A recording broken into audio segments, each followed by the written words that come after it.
Welcome, I'm Local Moon Bunny VTuber, Jueri! Today we're reviewing YouTube channels from the community. This is a session that's going to be filled with feedback, but I also ask that you're respectful with your own feedback too, because I don't know everything. Sometimes you guys might notice something that I'm kind of overlooking, so it's nice to kind of get everyone's input on a channel. I already have MP's channel on here, but I have I don't know how many we're gonna get through. There's a lot of people who signed up. I think there's like 12, and there were some overlaps too, so I tried to pick the ones I think had something that can transfer over to the other channels too.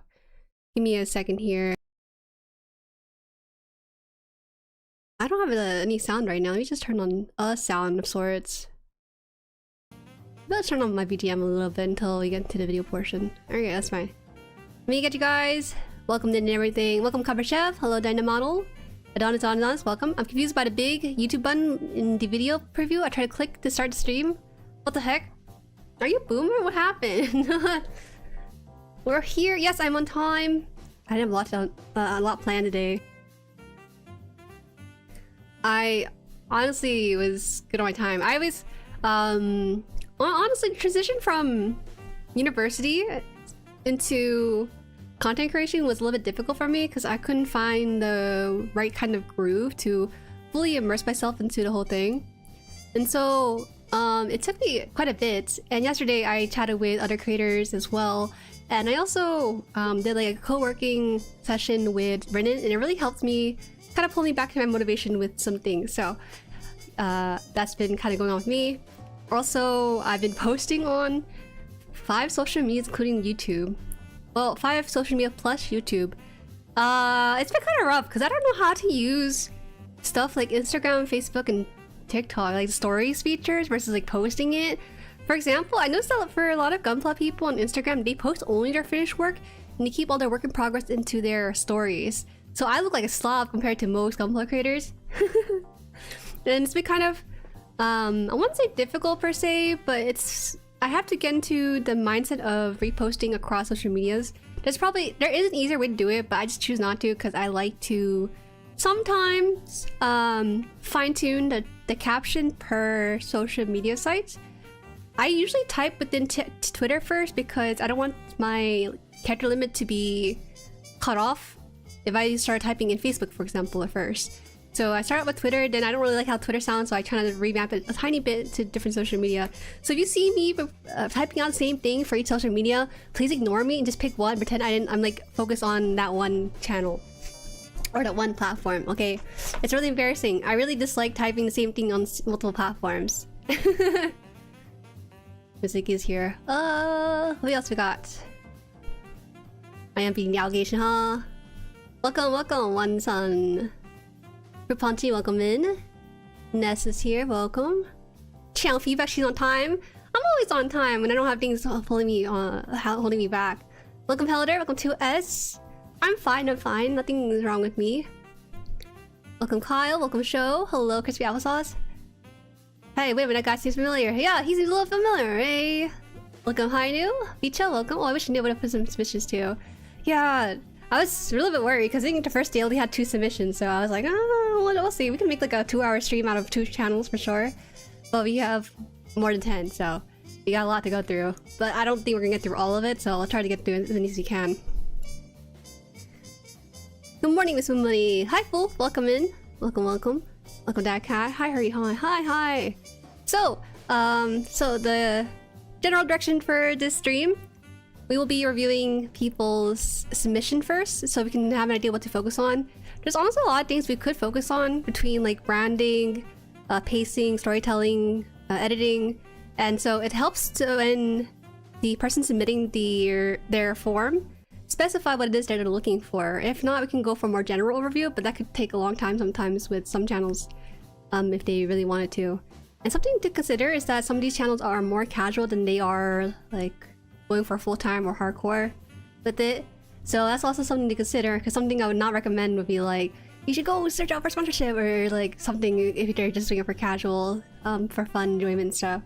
So that's something to consider. And with this channel, you know, please do not copyright strike me. I will be playing your channel videos in live stream for like a couple of minutes just to get the general vibe of things. Okay, I'm sure that no one would do that, but just in case, I'll just put that out there. By submitting a form, you have signed away your power to copyright my channel for playing your video live stream. What else is there? Feedback in the channel, please read the pin. Constructive criticism is great. We love that. These will help out the creators, but you do not need to be harsh or blunt with it in order to create the effectiveness of your advice. Okay, so I'll be making sure that the vibe of the stream is respectful during this.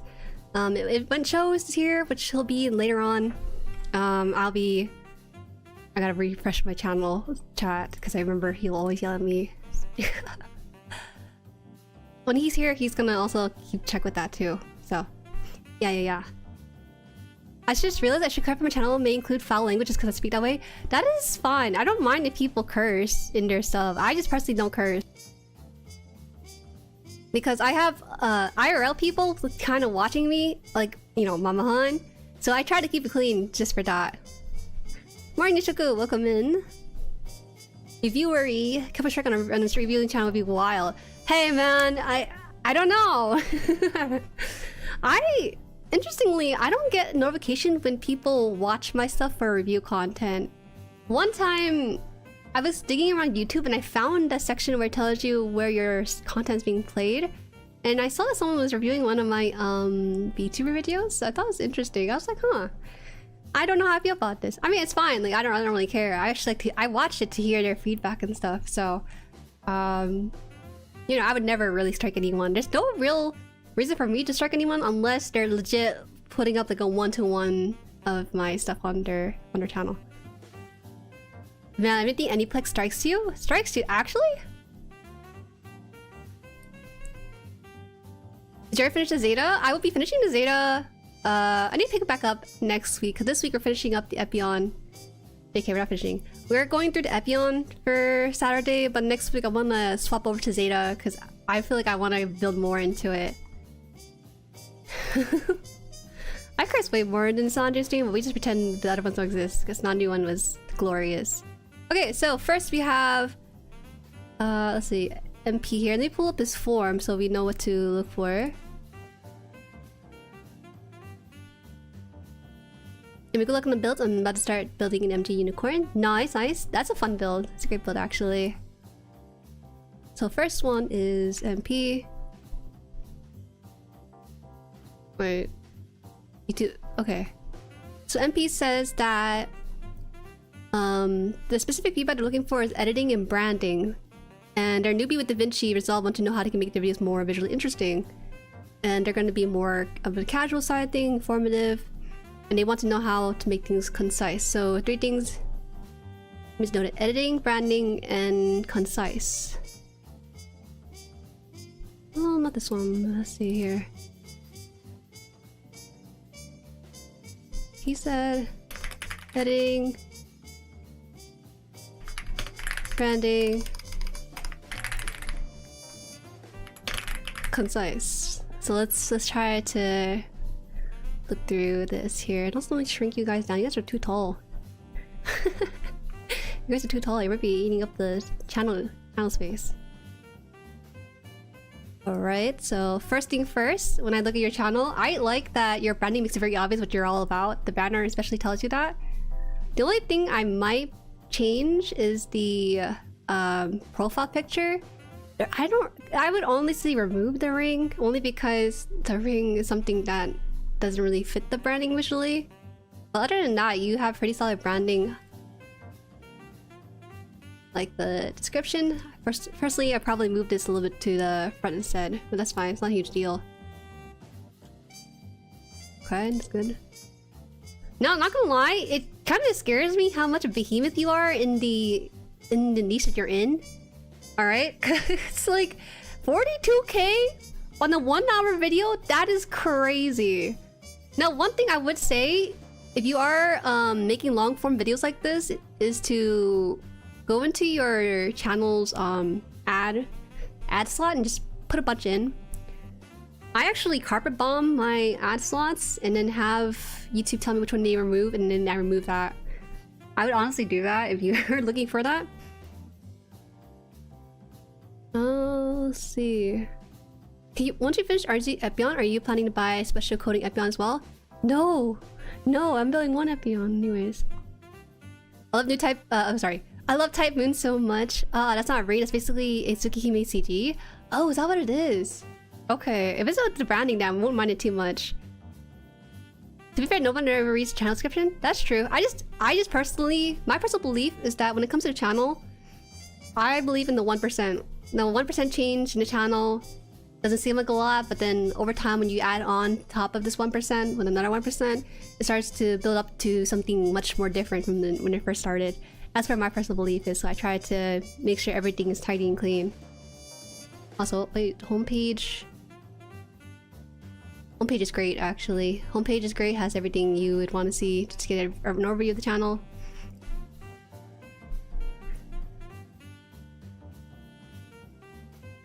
"90% of viewers never visit your channel page." I would actually wouldn't say that. I would not discount it. If anything, it's not too doesn't matter too much for MP because he's been shown to post a lot of great content. But people do actually check out your channel page. Just do it. I just saw a video on the clear kit for the Freedom Striker. It looks so good. He has that on here? Does he have Gundam? No, in the case of MP, he actually asked me a month or so ago. He asked, "Oh, Jueri, I want to make Gundam videos. What should I do about it? Should I post on this channel?" If you make any new content that's not your current niche, you gotta put it to a different channel. It's actually not that bad building up a second channel because if you know what your strength is in the first channel, then it's gonna be a lot easier in the second channel.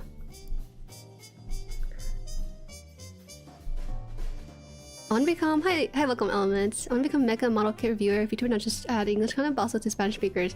You should do that. I actually think that a lot of there's a lot of niche that are kind of starved for native speakers. It's actually a pretty good place to start with your stuff. I look at it sometimes for Shutter should be maybe they have a website.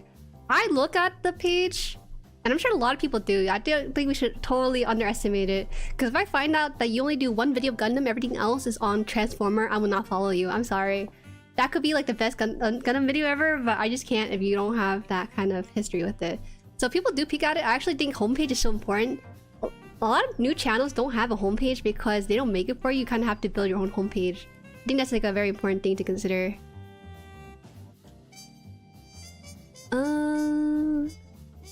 Any fish with current project for my mecha stuff, but I really do want to touch mecha. Absolutely, absolutely. Alright, so...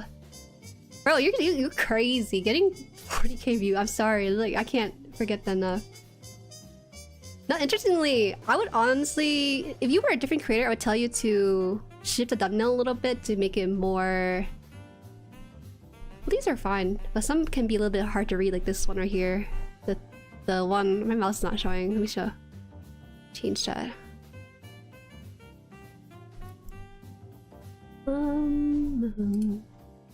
There you go, you can see my mouse now. I would actually normally tell you to change your thumbnails, but the reason why you're doing so well with these kind of view counts is because this niche is very small. It's a very prolific niche in that there's a lot of people looking for these kind of content, but there's not many creators making that content, so it's very easy to kind of just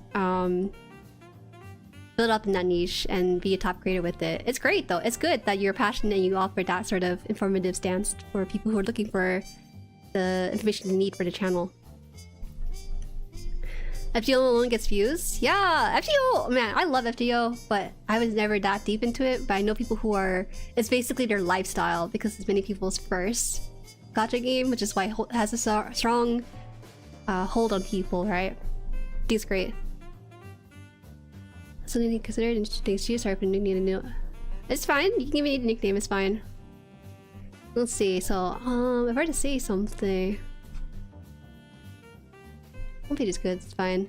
Alright, let's try watching. I did watch a little bit just to get everyone's vibes, so I can have an idea of what to say in these cases. We just turned on the music now.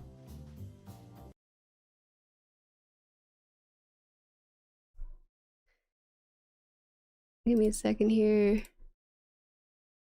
A background thing playing right now. Okay. I look at it from the perspective of how YouTube as an app funnels content user is kind of designed for passive viewing, where you just watch whatever's in your feed, and a lot of people only engage your site in that way. Like the homepage stuff, right? Probably. I didn't get into Type Moon through FGO. I got into FGO through Type Moon. FGO is the byproduct, the most popular one.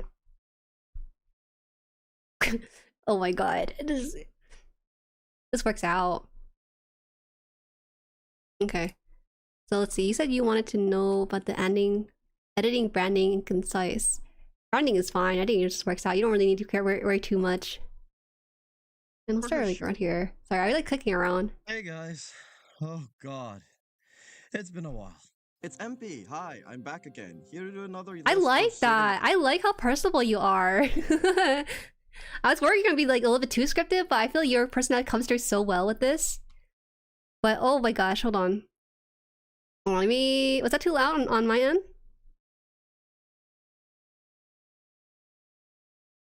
Recommendations for 2026 NA server. I do need to clarify the elephant in the room right away. I haven't uploaded in a whole year, and well, real. That's cause I'm back on the job grind.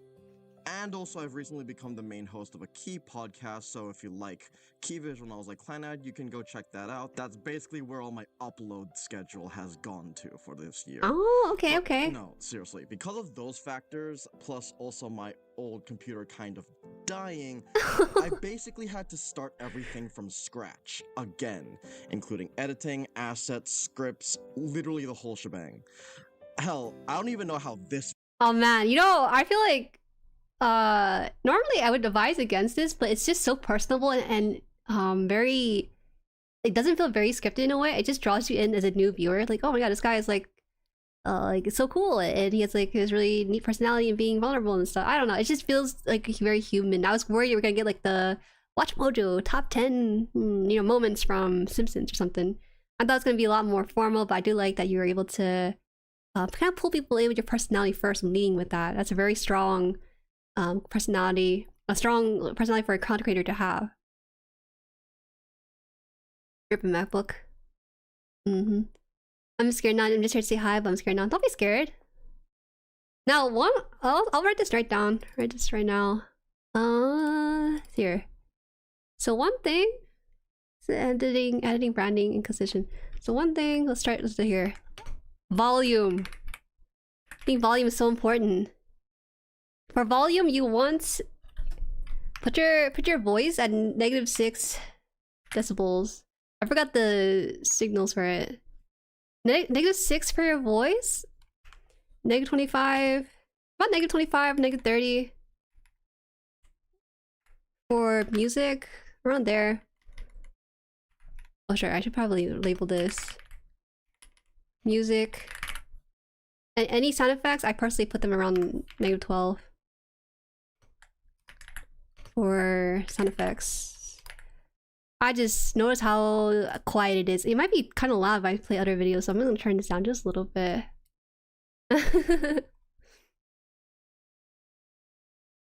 Yeah, these are pretty popular volume settings for a lot of video editors. I took them from like some sort of Reddit post, and I'm had it written into my soul, basically. Oh, noted. Okay. Video is going to turn out. So to make sure I can actually finish it, I'm just going to have to simplify this and make it fast as possible. If you want a true deep dive on each servant, I would check out a channel like Plushie because they cook some good shit. Anyways, as you probably can guess, this is a year I've very much been looking forward to as a massive Type Moon fan. And for JP fans, you probably already know why. So I'm not gonna waste any more time. Let's just... I like this. I personally I should probably take notes on this myself. You know, I feel like I have difficulties with my own scripting where even though I go off script, when I'm trying to figure out my word, I sound way more robotic. I don't know. This is really nice skill to have again. As a reminder, here are the rules. Number 1, gameplay is the biggest priority. Roll for your favorite character, of course, but not everyone has that liberty, and that's entirely subjective. Okay. Watching this list, I'm going to assume that you want some gameplay recommendations, so it's based on those. Number 2, scarcity does matter, not just star rarity. If the unit is limited or star I'm gonna actually speed a little bit ahead just to get it on a GSSR, just to get an idea of the general main meat of the video, so I'll do that right here. Here we truly begin the year of the collab. Starting off what will soon be multiple units of collaborating servants is a character that many Typhoon fans have unironically waited years for. Aoko Aozaki, the Magic Gunner, the fifth magician, Miss Blue. The main character representing Mahotsukai no Yoru, Aoko is finally here and she shows up as a foreigner of all classes. Odd implications. And like BB Dubai, she is a one-of-a-kind unit that makes her super unique, but also extremely Why do you say magic? Aoko is gonna have one of the longest sections of this video, cause she might just the longest section. I'm sorry, we gotta speed up a little bit. I'm trying to understand your editing style, so I'm just gonna go right from here. Thank you for telling me. Aoko can fill both of these roles, but wait, what? Still her? There's always something about her that prevents her from excelling. Oh damn! 1. 3-turning. Multi-core, she has the pieces that almost fit her into these categories, but because of certain quirks like her magic bullets, NP charge up, or... Alright, let me pause a little bit. Can I ask you about what kind of mic you have? Are you using like a laptop mic or like a USB mic? Because I think a very quick upgrade to... I know volume was one of the things that I commented on, but I also think that the general quality of it does sound kind of crunchy. I knew it was long, bro, but I didn't know it was gonna be like... another 10-minute long. I thought it was gonna be a lot shorter. But I will say I was very engaged throughout the whole thing. You have a very unique skill of being able to make your long yapping session very nicely organized. So even though it's organized, it also has a lot of personality to it. So honestly, it's a very underrated video. Even though it doesn't have like the sort of flashy editing you might expect from any other kind of video niche, people who play Fate Grand Order or Type Moon, you know, they're gonna be a lot older. They're gonna be more the type to watch more of the slower pacing. I know editing was something you were asking for feedback on, but I actually think your editing is perfect. You don't need your character to like jump around anywhere or have it do all this thing. Because it's a longer video, you actually shouldn't edit nearly as much as you should for a shorter video. Because for me, you know, I make about... my videos are about 7 to 10 minutes. When they're in that range, I can do much more engaging edits, but for longer form videos like this, I wouldn't sacrifice too much time on editing. I actually think that having the kind of visual you have right now is just perfect. It's very perfect as is. Massive demerit, they USB mic I got on Amazon because I'm poor.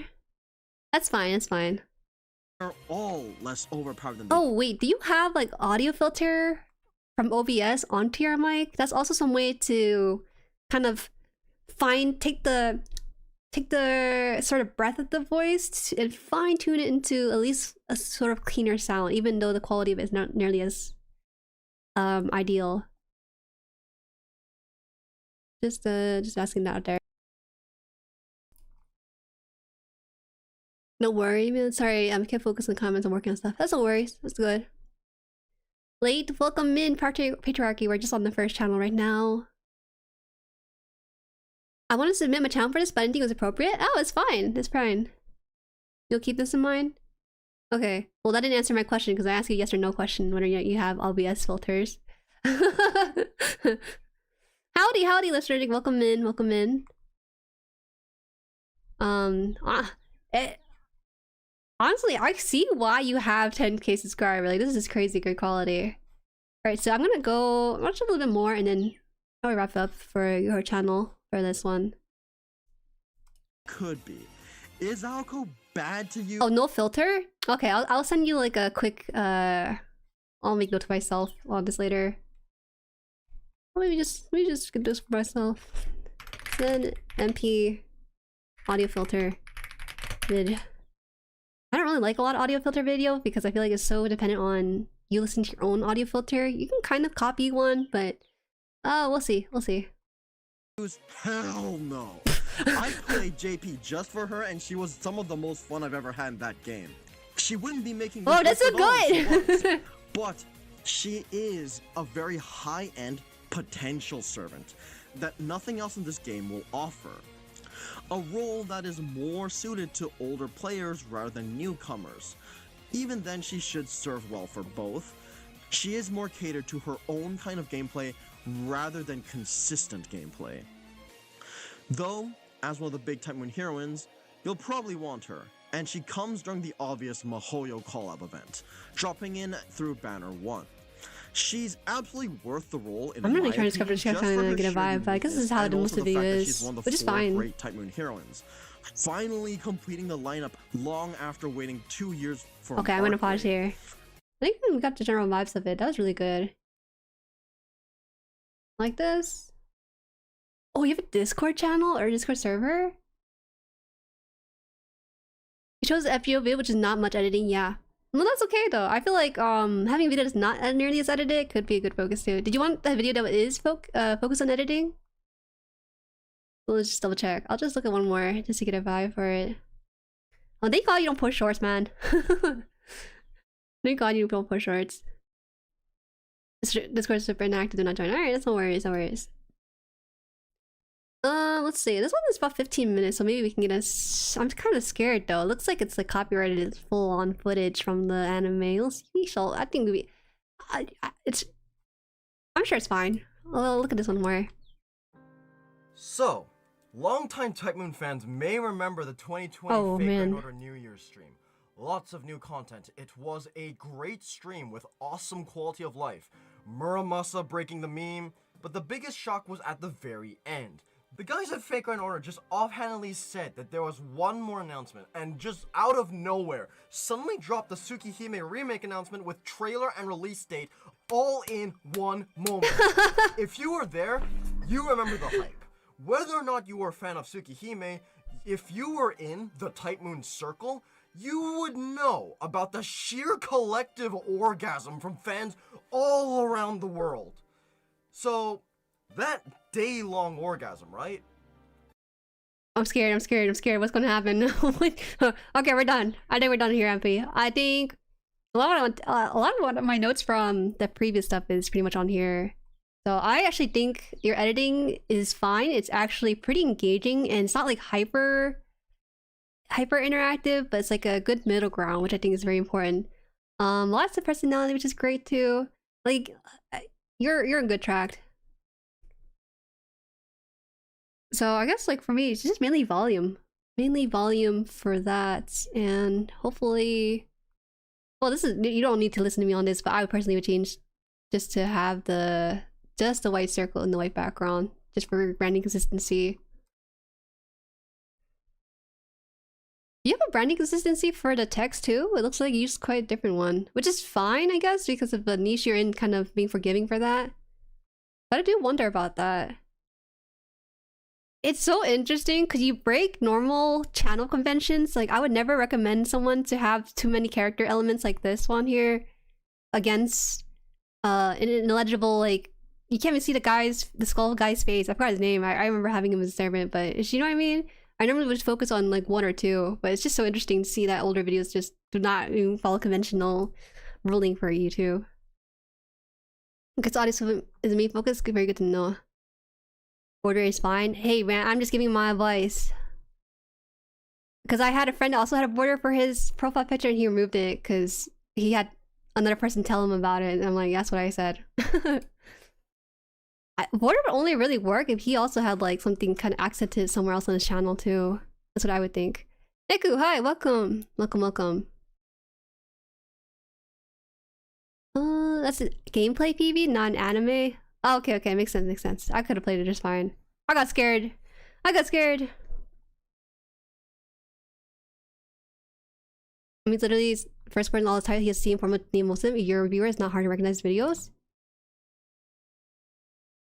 Bro, I'm just giving you the rundown for things, because the thing is, like, this niche is starved for content creators that they'll watch anything. But in a more competitive niche, he would have to optimize. But as it is, it doesn't really matter nearly as much. Hi, what did I miss? Oh, we're just on the first channel right now. We're just wrapping up this one. In my FGO video, only really because that's kind of a series. I see. New playlist here. Playlist is fine. What the? Maybe you should hide this video. I don't know what this is. I don't know if Voldemort's in here. I do take a look at people's playlists just to get a general vibe. Sometimes it's nice to have more of the same type of stuff, and it seems like you're doing a good job grouping that together. Nice. I do like your post. Looks good. Okay. No, keep it. Okay, okay.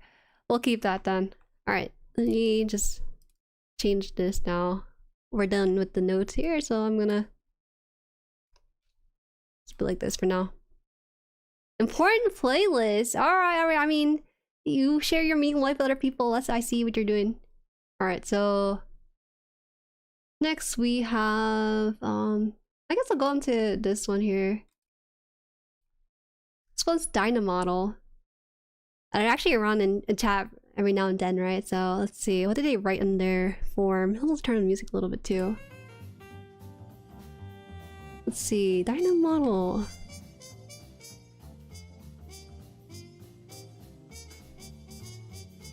Alright, so Dynamodel says that I would love to be editing, streaming full-time, picking up some channel sponsor would be awesome. I really had not intended to live stream, but seems to really help the channel gain momentum. I prefer to be doing finished edit videos, but they take a lot more time to edit and I need more SSD to continue editing. More coming soon. Alright, alright. Give me a bit because there's a lot asking in there, so let me try to figure out what should be a main focus. I think right now we need to figure out the branding and packaging for your stuff. Give me a second. Actually, thinking about sponsor right now is actually too early. We'll have to, because the only sponsor you'll be able to pick up would be like affiliate links, which is not the worst, but it would not be giving you any returns in the long run. As right now, as your current size. Oh boy, I can see my channel reviewed. Okay, wait, did you sign up for this? I don't remember you signing up for this.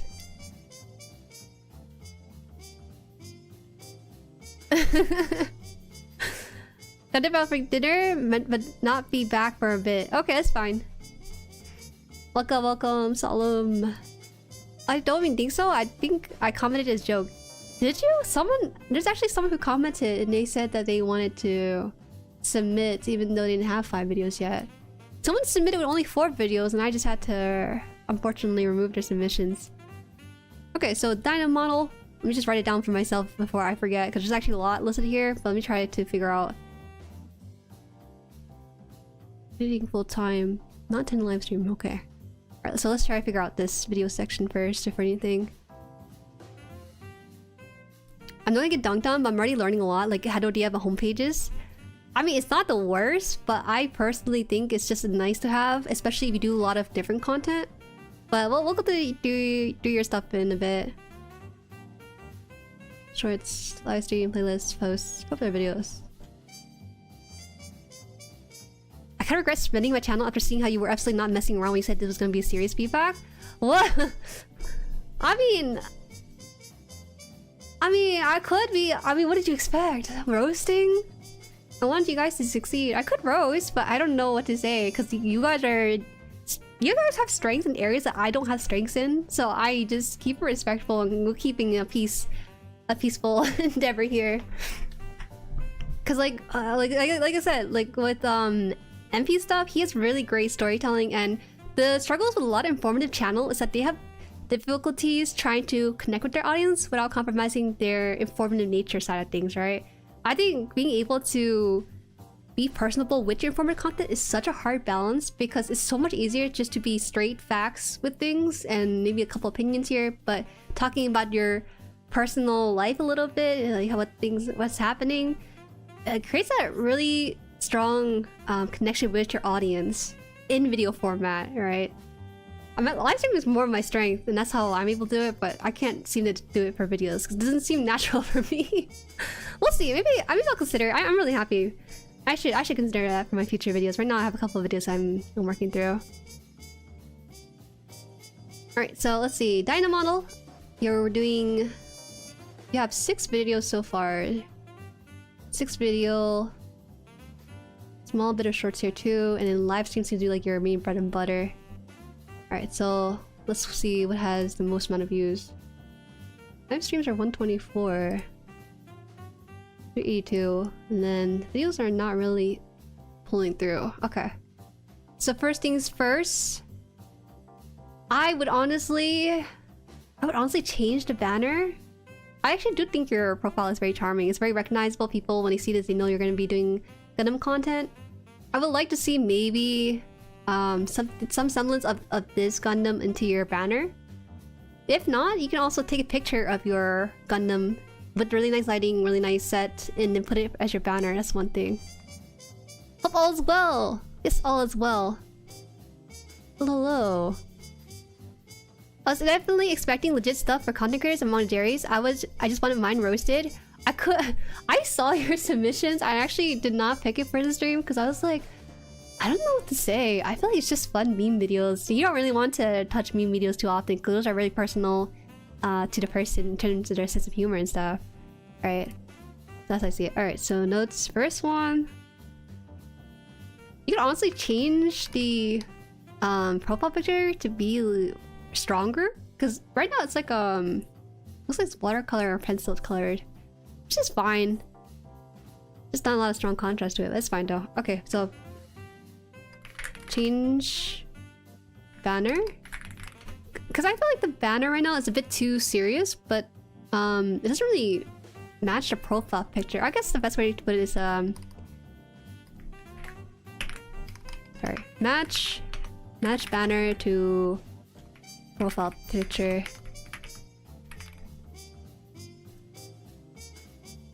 That's the first thing I would do.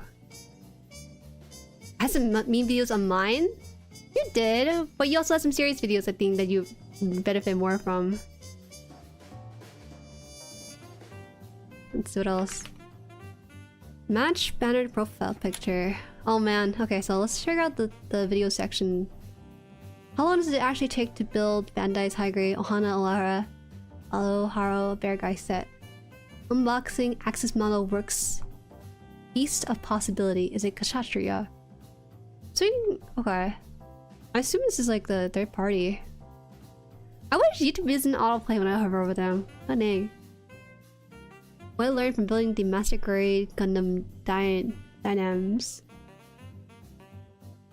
Okay, let's try. It seems like after a 3-year hiatus, you decided to come back to video making, which is actually kind of nice because there's a very distinct sense of seriousness with the new set of videos. Hi, welcome, Mr. Creepo. Welcome. Okay, let's try the first one. Paid promotion. Oh my! Wait! I gotta turn on my BDM. Aloha, friends. Welcome back to Dynamodel. On today's menu, we're serving up bear. Not that big, scary grizzly bear.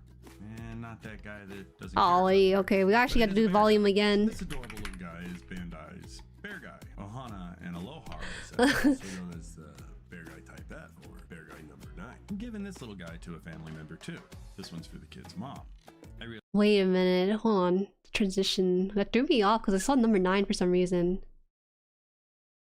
Wait. Whoa, wait, hold on. I got. There's a lot going on the screen. Let me just type this out real fast. Alright, let me just. Same thing. 96 dB voice. -12 sound effects. And obviously, last one's the BDM. -25, -30 for BDM. I'm just gonna probably keep this up because I don't know how common this is across people's video. The sponsor was Bald Mountain Woodworks. Do you own the company, Miss Han? Do I own this company? Wow. Wow. How bold of you. Yeah, I didn't realize how common volume is. I feel like a lot of videos are loud these days, actually. Alright, good description box. I like that. Oh, cool. Welcome, CrossX. Currently, we're reviewing a someone's channel here. So, if you're coming about Digital Circus, I'm not the person because I had not watched it yet. I would not be able to comment back on you on that. Let me try moving this somewhere. Oops, let me just. Oh, I'll just put the feedback back down somewhere. Aloha friends, welcome back to Dynamodel. On today's menu, we're serving up bear. Not that big scary grizzly bear. And not that guy that doesn't care about the bear. But it is a bear guy. This adorable little guy. Oh, wait, no. Bear guy. And Aloha set, also known as the bear guy. Okay, wait, we gotta... Okay. I respect you being able to edit so many stuff in within 3 seconds of that. Wow. All right, wait. I'll comment more once I see a bit more of the video.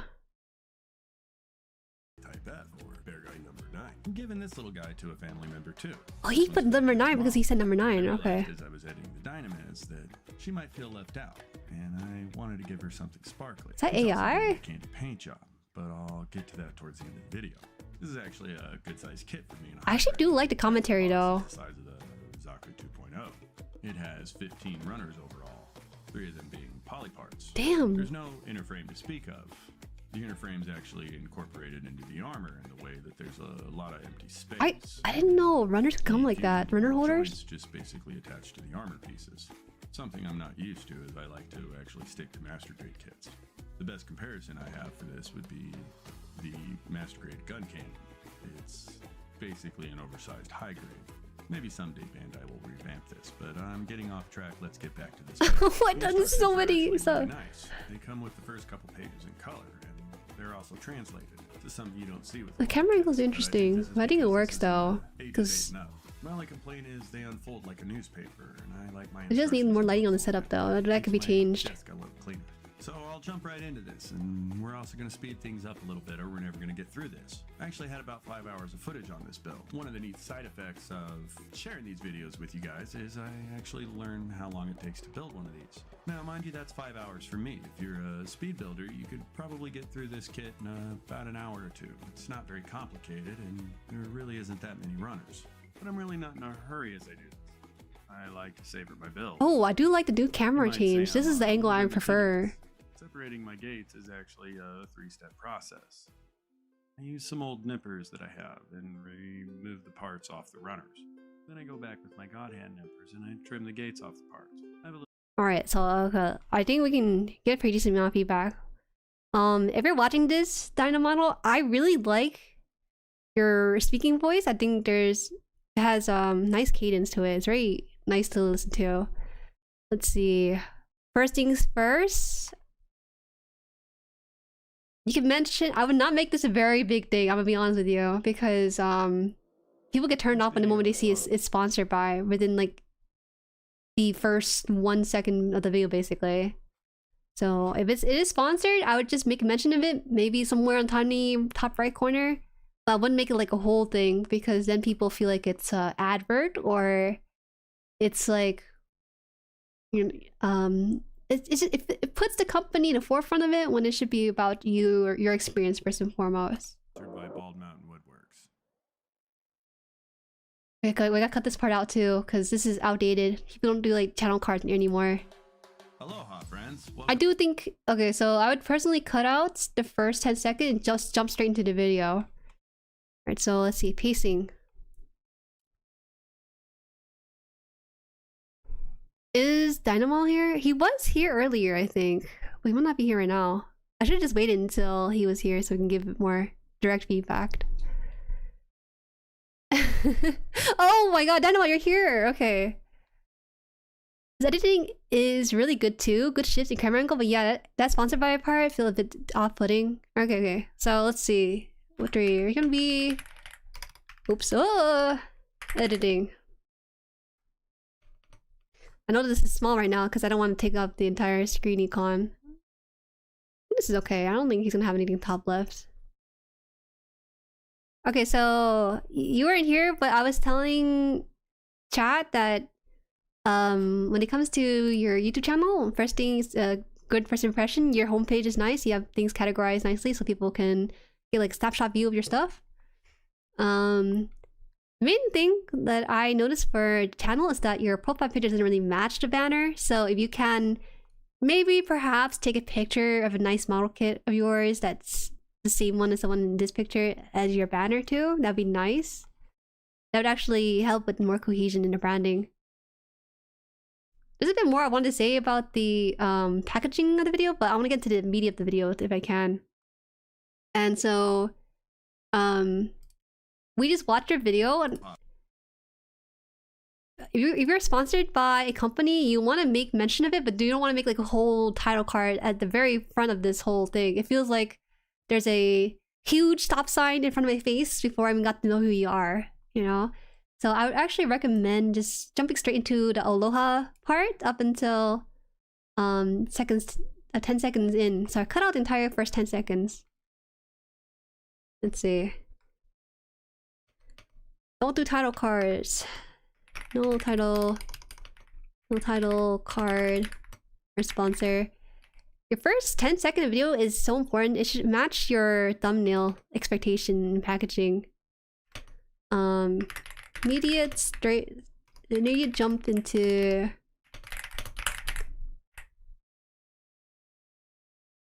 What I'm seeing is the thumbnail has far too much going on. Yeah, we'll also talk about thumbnail, but for now, I just want to get to the editing part because I feel like you can. We'll work on thumbnail later. I think editing has so much more sauce to it. We can kind of get some quick fixes for it. Hi, Ivan. Welcome. Hi. I've seen some YouTube channels fulfill the upfront obligation with a quick mention that sponsor segment will be later in the video. Yeah. I also had like the stuff in the top left telling people that it's sponsored too. Start thinking the same after the metrics came in. I see. Hi, welcome Haru Toke. Welcome. Almost re-uploaded this one. Okay, so another thing as well I would say is pacing. Honestly, you can also upgrade your camera, but I think this is all for stuff later. Right now we gotta get to the meat of the video itself. So pacing is a big one. I actually think the best part of your editing is your reading voice. It sounds like a type of voice you can chill with and pop a beer at sunset with the bro, you know? So it's really nice. We're serving up bear, not that big scary grizzly bear. Is this AI? I think it might be AI. If it is, you cannot be using AI. Especially in a hobby like model kits, people get turned off by it like immediately because it's a hobby that's really contingent on artists, right? And having stuff be handmade. So avoid AI. If anything, I actually prefer you just start building right here. Just your A-roll footage of you building. But it is a bear guy. This adorable little guy is Bandai's bear guy. Oh. See, that's really good personality. I like that. Pacing, well, it feels kind of fast because of the editing. So, well, let's put it here.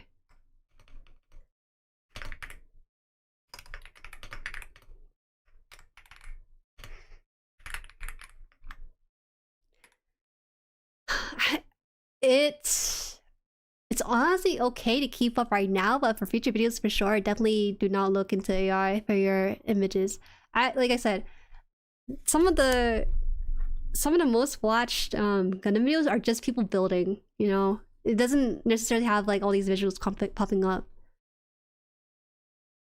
This PNG I put together?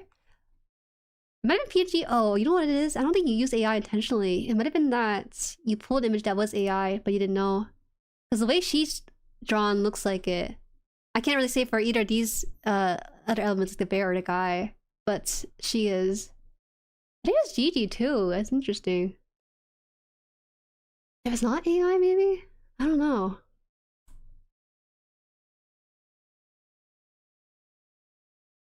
I've seen recently that the younger generation catch AI much faster than older generation. Yeah! Oh my gosh. Yes, it's right. Stock of Gigi? Really? It looks a little like it's embossed or something. It looks like it has an AI look to it.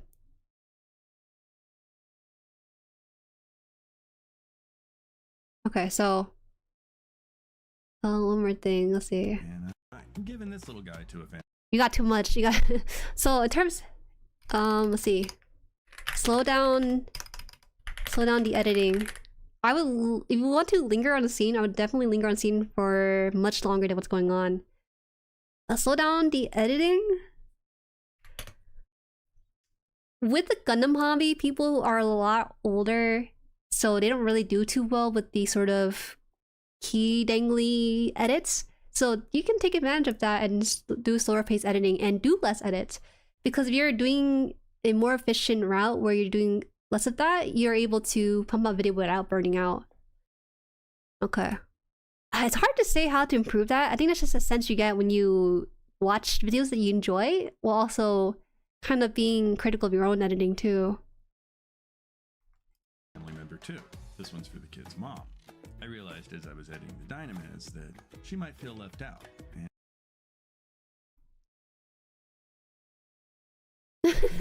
No guns in her hand. Sparkly. He's also getting a candy paint job, but I'll get to that towards the end of the video. This is actually a lot of people think my thumbnails are AI. No, they're definitely not AI. They actually have a lot of soul to it. they're definitely handmade by someone who's not familiar with graphic design, but that's easily fixed. Good size kit for me in a high grade. In fact, the box is the size. See, I love this video. I think the video is great. This video, more IRL footage, I think. The Zaku 2.0. It has 15 runners overall. 3 of them. Okay, so editing. I would rather have very little editing as opposed to over editing. I think your voice and your commentary is actually a very strong point of your video. So, yeah.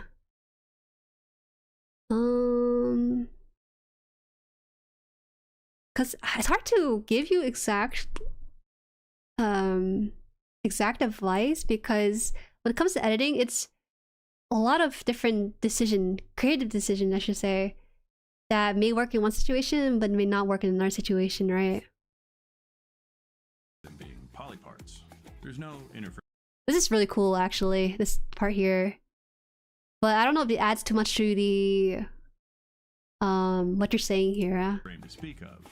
The inner frames. I actually prefer if you just showed this part but don't have the hands, because it can be distracting. You already have so much going on in your set dressing that this actually introduced a little bit too much stimulation. Something to consider. So yeah, let's see. The armor in the way that there's a lot of empty space, and the few movable joints just basically attached to the armor pieces. Something I'm not used to, as I like to actually stick to master grade. For your setup, right? What camera do you use, or are you using a webcam? You've toned it down some? Okay, no worries. This video is kind of old though, it's 5 months ago, so. Do you use webcam or camera? Because if you can, a Fuji? You're using a Fuji? Wait a minute. Oh, okay. We gotta get your Fuji setting up to date. Are you familiar with camera use? Like, do you know like aperture, focal length, and all that stuff? Because if it's a Fuji, it shouldn't be of this. Oh, you know what it is? I think it's a lack of lighting. I think that's what it is. You might have the right setting, but just not enough lighting. Hi, Stachian. Welcome. How are ya? So here, with cameras, more than anything, you need a lot of light. Like when I'm using my camera outdoors, the sunlight and everything like blows up the tone of my photos. So I don't need a whole lot of lighting. But when I'm indoors, even though I have my room light and my key light, I need like a second key light to really, really get the same effect of a sunlight. So that's something to consider, a key light. The key light that I have is, I think it's like $80 as a desk key light. So it hooks onto the desk and kind of hangs over it. I use a new war. I have it in the description bar. But you just key light. Just start with one if you think it works for you. Ideally, you should have 2 key lights. So for recording setup at least, because your camera is already actually the ideal camera for recording. Yes, key light. More light. More light. If you don't think if you think it's enough light, it's not enough. I can't stress how much light you need for. There's a reason why studios have like people cooking underneath the light. It's crazy. I didn't notice until I started using a camera as well. I've been using webcam for a long while before I switched over to the Sony. I'm getting even more excited. I was just expecting the reviews based on only finished product, but if it's better to also show building process, then that'll be in heaven. Oh, absolutely. In this day and age, people really love the authenticity people have with their experience. So don't worry about showing just a finished product. Also showing the raw process of it is a fun overview itself. Oh wait, forgot key light and fill light, my bad. I don't know, what do you call this then? Is it actually just key light though? Start with key light and we'll worry about fill light. You're so for me a lot, will I think needs upgrade? Yeah, it's good, it's good. Also using AI. Well, he didn't know, to be fair. He just photo bashed some things together, but he didn't know. Okay, wait, actually put a little quick note here. Slow down the editing, but also more static images. Oh my gosh, wait. Oh, I'll move this down. Move this down and then put it over.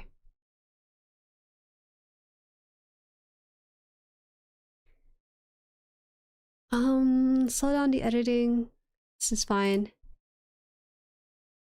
Kids. Let me see, sent the diagram. The backlight, right? There's a backlight too. You know that, I don't know if that image is helpful because it doesn't show where's the front and back of the object is, but I get it though. The best comparison I have for this would be the... Oh, I guess the music choice works because it's the Aloha bear. I see. Alright, so now let's go back. I think we have pretty much everything covered. It's basic. They come with the first couple pages in color, and they're also translated. Like, this is a really good scene to record. Because this isn't the end of this, and we're also going to speed things up a little bit, or we're never going to You're flexing your editing skills right now. I get it. get through this. I actually had about 5 hours of footage on this build. One of the neat side effects of sharing these videos with you guys is the part. Let's see here. I think everything else is... I like that you're using different camera angles as this video is going through. Actually, you see how much better it is when you have less editing going on? I feel like I can breathe a little bit. I'm doing this a lot with this bear guy kit because there's a lot of rounded parts. After that, I hit it with a glass file. I really like DSBA's glass files. They do the job well and they're relatively affordable. But truth be told, you can get any glass file at your local department store or grocery store. I like that. See, it feels very pleasant. I actually think this will do very well. Alright, so that's enough for the editing part. Packaging the video. It's gonna be difficult because with graphic design, it really varies per person. My big rule when it comes to video packaging. This is also gonna apply to your live streams too, but we'll break that into it later. Let's see, for packaging.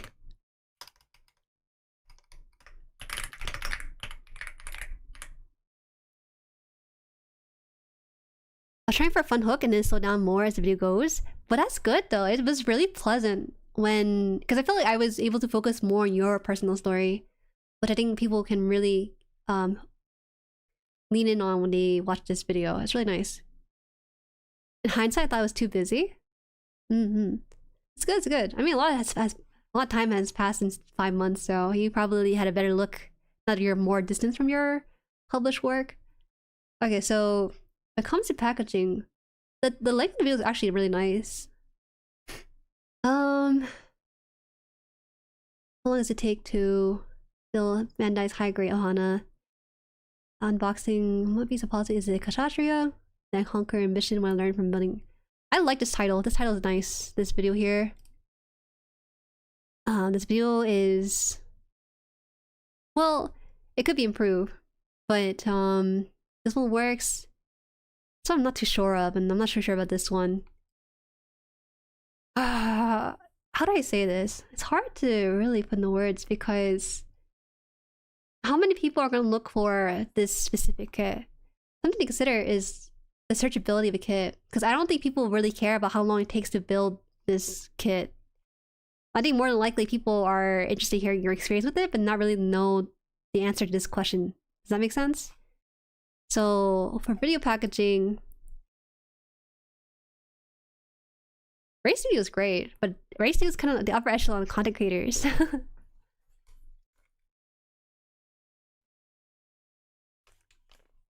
I was learning the software and it took 4 years. 4 years! Oh my gosh. Oh boy. I guess in that case, if it takes you that long, you might want to do shorts just to kind of get the vibes for a finished product. Get it down faster. Alright, so let me think. For video packaging, something to consider. Titles should elicit curiosity. Oh, I can't spell it, guys. Curiosity, FOMO, or desire to know. To know or want to know. That's one thing. So assessing how long does it actually take to build Bandai's high-grade Ohana and a very good set, I would probably say something like Bandai's high-grade Ohana Baragai set is the best Baragai or something. You know, just make a declarative statement or be like, this kit needs to burn. Nah, I won't go that far, but you know what I mean? Just get some sort of definitive statement in there to get people kind of clicking. To build the video took a few months. I'm staying away from resin kits for a while. You gotta find efficiency with it. I think right now, as a smaller YouTube channel, you want to find your system with these things. So I'm gonna try my best to give as much feedback as I can. Titles should elicit curiosity, FOMO, desire to know. Titles. What are those? Your thumbnail needs to be more legible. Nowadays, thumbnails are very big on the homepage, even on people's page too. But for your thumbnail, it has so many elements going on, it's really difficult to really find a focus. So what you want to do is let me think. Thumbnail should be big, easy, stupid. It gotta be super obvious what it is about. When you have too many elements, it gets kind of cluttering. So for example, in this bear guy thumbnail, I'll make it big, like up to his head and chest in the frame of the video. And then for the background, I would probably do like a blurred background of your workspace. And then make sure that blurred background is darkened compared to the bear guy to create contrast. And then put your text to the left of it. You actually have the right idea with this bear guy thumbnail, it just needs a slight adjustment. So that means, let's see. That means, create contrast. Use blurs. Use blurs.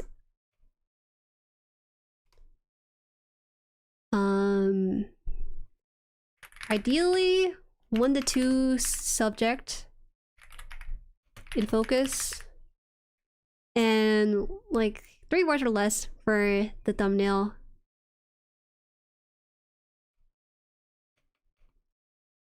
It can work to write a whole sentence, but I feel like you're not really making it easy for people to understand, like, immediately what's on there. Slow build.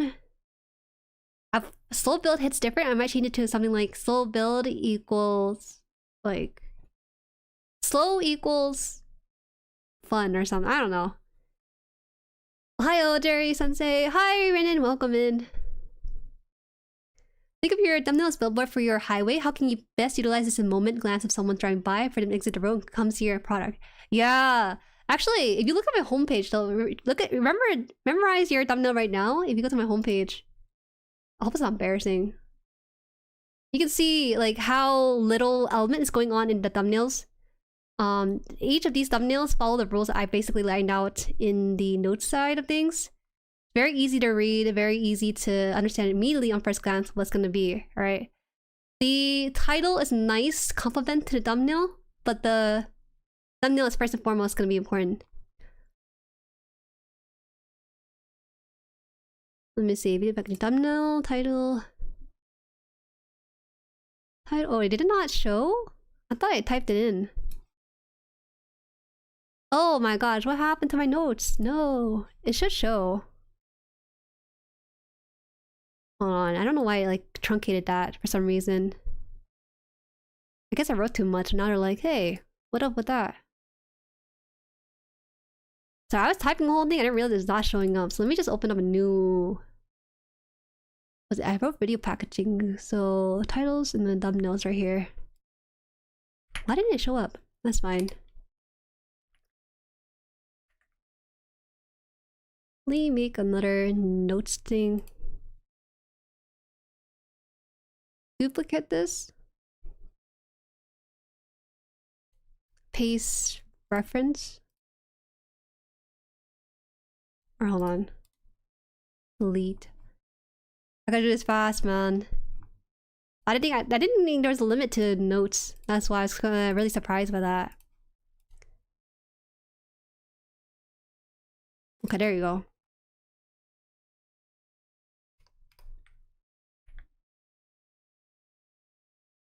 There you go. Alright, I got it.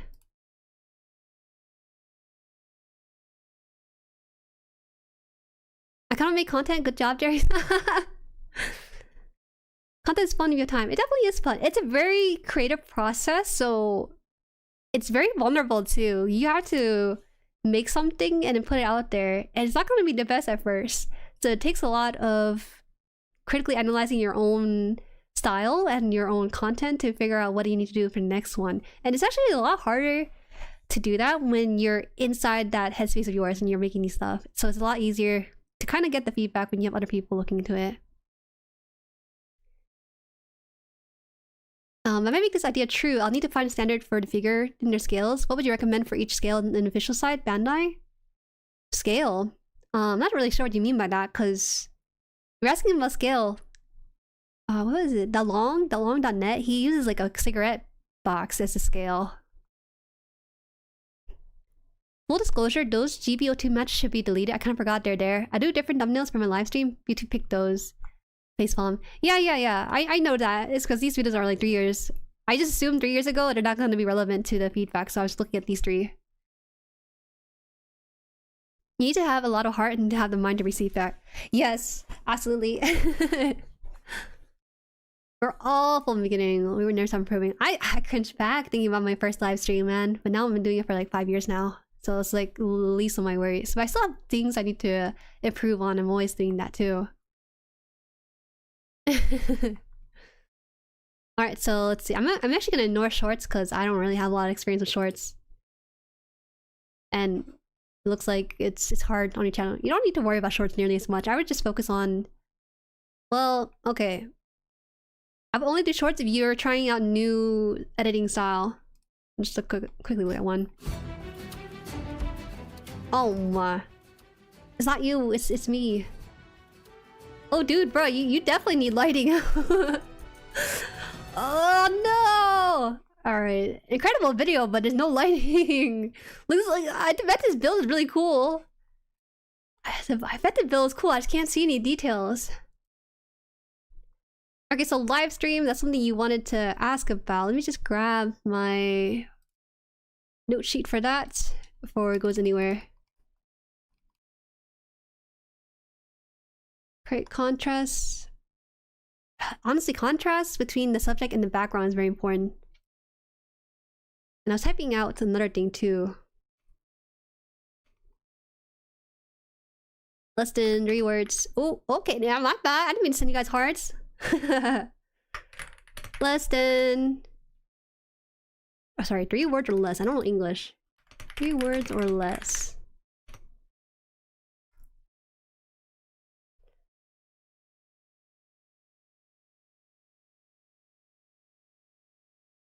Okay, I think that's it, really, for thumbnail side. Title already gave your feedback on.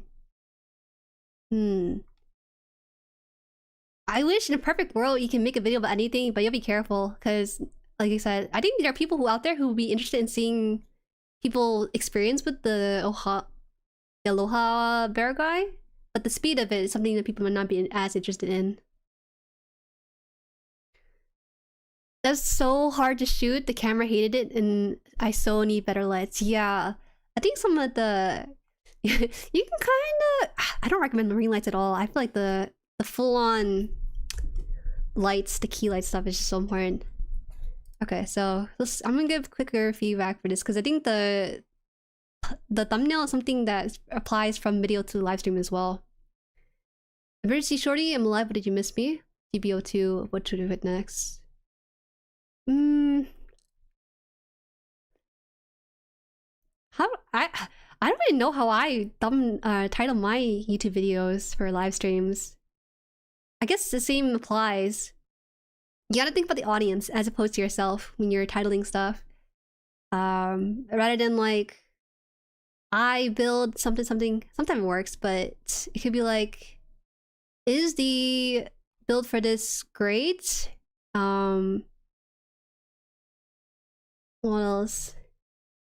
First time with this build? Any advice? People will just flood that kind of live streams. Thumbnail and title are arguably more important than the title. Oh, the thumbnail and... Wait, what? Don't be afraid to spend time with making multiple thumbnails since YouTube has A/B testing. A/B test your videos, don't A/B test your live stream. Alright, don't worry about those. You make new live stream every week. That's very normal.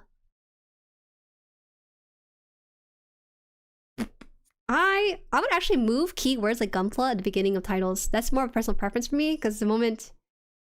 It's such a minor thing, but I like it when people know immediately what the stream's going to be about, so I try to create that immediacy by moving key terms to start.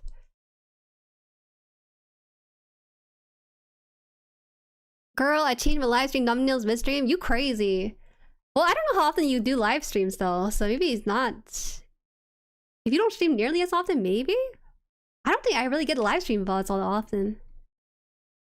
I try to take a day and make a few thumbnails for the week or series, but lately it's on the fly as full-time has me pulling major overtime. My heart is in the content though. I agree. But that's good though. I think when it comes to going full-time, it's very difficult, even for me. I can't even tell you about sponsorship right now since you asked about it in the forum because you're just not at that sort of level yet. If you are gonna be doing it, it's gonna be affiliate links, but I wouldn't recommend affiliate links for this size. I don't stream on YouTube. They'll change soon, but refactor reviews. Okay. I think it'd be fun. Tom, I thought that'd be a good idea. Yo, you crazy. The thing is, how far back are people finding live stream VODs of super old stuff, right? It's very uncommon, so there's no real point. You just gotta keep making new stuff to kind of learn from your previous stuff, but just bring it over. Oh, you're doing like a Twitch thing where you're streaming two things at on one live stream is not nearly as good for YouTube. Alright, so let's figure out this. I did watch a little bit, I didn't watch a whole lot. Okay, good vibe music, I like this. Very quiet though. There's something really charming about your like logo and stuff flying in.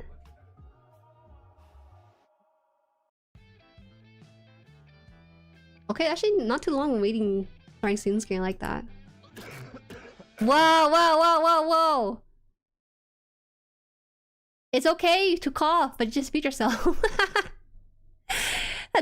Oh, I thought I was gonna get sick through the screen. Oh, let's see. You gotta get a mute shortcut. Let's see. Volume control, same thing as well, though, too. Wait, do that again? Oh, we have way too much music going on. For anybody, I will say, your unfair advantage, the sort of thing you have innately with your content, is that you have a great voice. Great voice and just general all-around good vibes. watching, I'm terribly sorry. Let me stop. Usually, with newer streamers, they are still trying to discover themselves. I think you're still trying to pinpoint yourself too, but you're like a lot further along than someone I would expect for There we go. That's this size. better. So it's a little quiet. A little quiet. Pinner, say something. Pinner.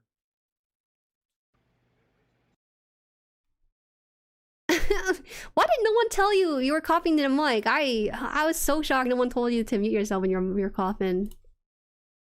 I had to be the bad cop. I'm sorry, guys. No. Alright, 1, 2, 3, 4. Alright, 5? 5 is streaming, so just streaming stuff. Streaming. Mute as needed. Oh, also, one advantage of being a VTuber for live stream, you have the branding nicely here to start, but definitely get like an intro. Branding. Slogan. Get like a... This will not matter in like the first couple of like 50 streams, but I think on the 51 stream it'll matter a lot. Intro, outro. I have my own, and you guys know. I don't want to repeat it because it's embarrassing right now. We're not in the intro part. They were being nice, but it's okay. I expected my friends to be real with me. Yeah, I'm gonna be a bad guy. Thank you. I'm so shy and actually not liking my voice, or this stream was bad. It took a half hour to get PSN chat working. It wasn't typical. Okay, okay. In that case, let's try to jump to your gaming stuff. Okay. Are you there? It's hard to hear, so I was like, Pinner. I'm just trying to see if you're greeting viewers. That's the main thing too. You lost me. Sometimes the things that are obvious to us are not as obvious to other folks. Can you hear me?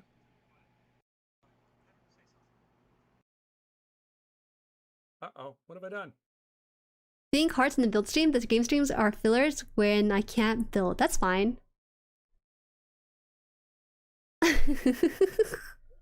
You put on speaker with your cough. You're so funny. I should go. Someone out there will like you enough to make compilation of cough, sneeze, and other bodily noises. If you don't want that, don't give him ammo. How about now? Pinner? No, I don't want that, bro. I don't want that for myself. Oh, let's try to see. About that raid is there's 2 weapons that you have to charge, and I'm not really keen on the charging weapons. So I'm gonna have to reset something in VC Face eventually.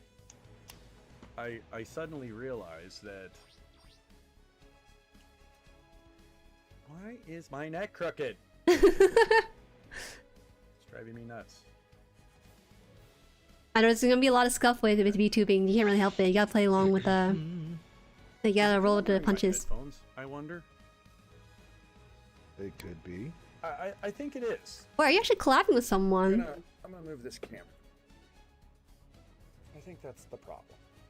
I'm actually trying to try... You think this live stream is representative of your stuff? Or you think I should watch a different live stream? Just out of curiosity.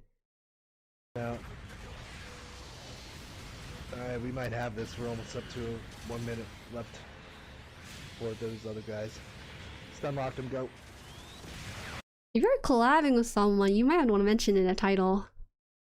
That's the main thing. Alright, so you said there's maybe go to your build stream, because that build stream might be able to showcase your personality a bit more when you don't have like a game to commentate over. And once again, I thought I've been live for the last few minutes. Ah yes, dual streaming Alas, struggles. I'm not. Welcome to Dynamodel. How is everybody? Like that. Glad to see you. Nice to see you're all here. Let me zoom in a little bit. Ah, that's better. Alright, let's try going to... or going around here. Let's try to listen in a little bit to understand. I do want gloves for this. This paint is thick. Thick. Okay.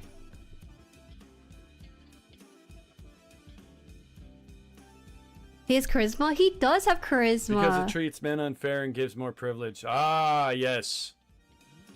Sorry, is that Yes, well, sound loud? I believe it's that's fine. Isn't Clancy a little bit of a lack of a better word? I'm just gonna use the word weirdo. I've heard. I haven't dwelt with Twitch much. I don't even like peruse it as a content platform. It's real. It's really if I do start a Twitch account, it's more of just another venue to support the streams. You have a really strong personality for streaming, I'm telling you right now. Like, I keep saying it, but you don't understand how many male VTubers I watch who struggle to put forth a strong, definable personality. Like, this is what I was concerned about, because that kind of stuff can be very difficult to give feedback on because it's very innate to the person. You can always improve it, but having it already be refined maybe just need a couple more practice and a couple more months and more streaming. But as it is, you have a really strong basis for streaming. I think the main thing I would probably give tips on for your streams. Honestly, there's a lot I could give feedback on, but I'm trying to put the main stuff out. And if branding's important, intro outro is nice. You probably know about filling out the dead air, but one thing I would probably say is make content content window bigger. Make content window bigger than chat. I'm covering up this. Oh my gosh, I'm sorry. Because I got a lot of stuff on this. See how big that chat window is? It shouldn't normally be that big, but this one is. Make content window bigger than chat. I personally have. This is gonna be different because if you're streaming on YouTube, I think people want to watch it as if it's like a YouTube video, whereas people on Twitch, they'll watch it with the overlay and everything. People on Twitch are a lot more tolerable with the setup, but on YouTube, people are very picky. When they enter in a live stream chat, they don't want to feel like they're watching a Twitch chat layout. Does that make sense? It's a nitpick on my end, but it's something that I noticed with folks where it feels like the layout doesn't really feel like it builds a pleasant viewing experience, if that makes sense. I think that makes me feel like I should keep going. Yes. I think most of his issues are packaging related because his content is solid when you get into the bulk of it. Yeah, absolutely. I think stuff like editing and graphic design are just so inherent to the hobby, but not a lot of people are normally interacting with the creative side on like a daily basis.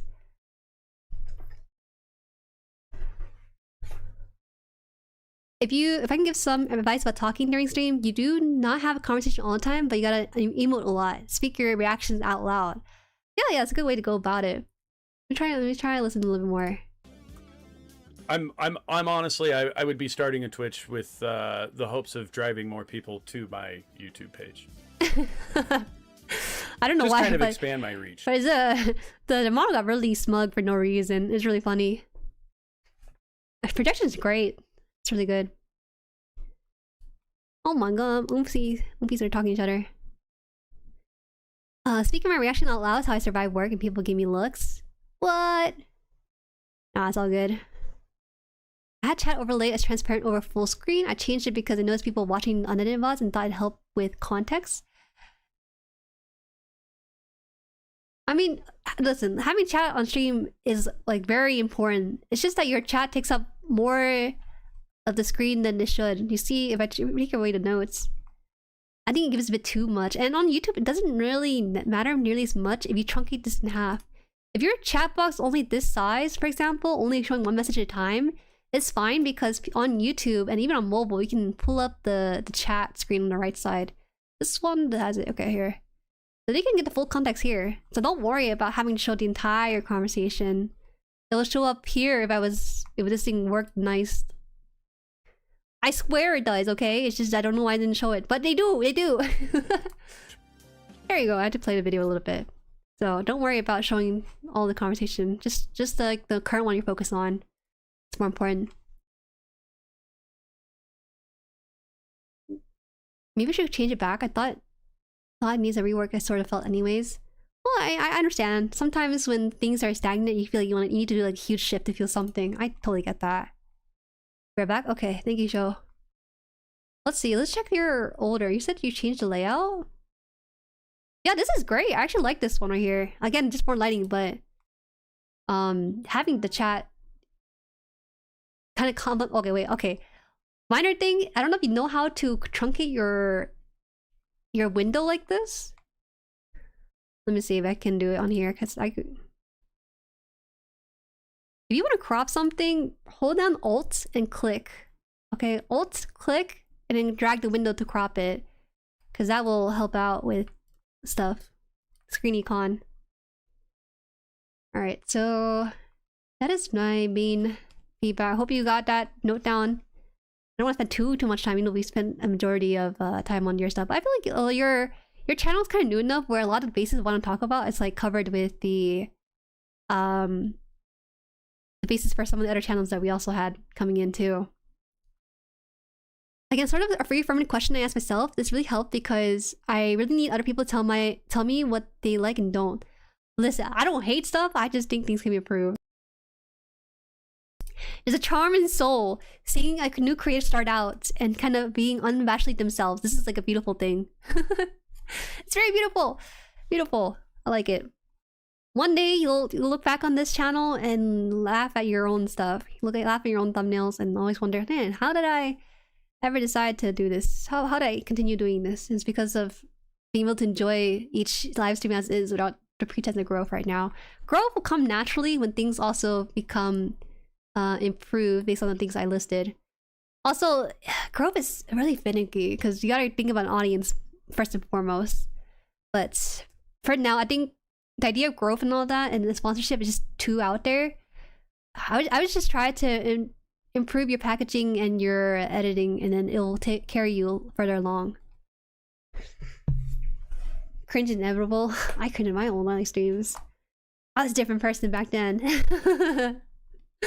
Alright, thank you for sharing your channel. I appreciate it.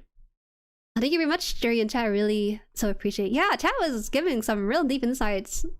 They were also saying things I had not even thought about, so it's awesome. Thank you so much. Thank you. Okay, so I don't know who else is here. Did anyone else submit and they're also here to talk about it? Welcome late. All good? Here, door.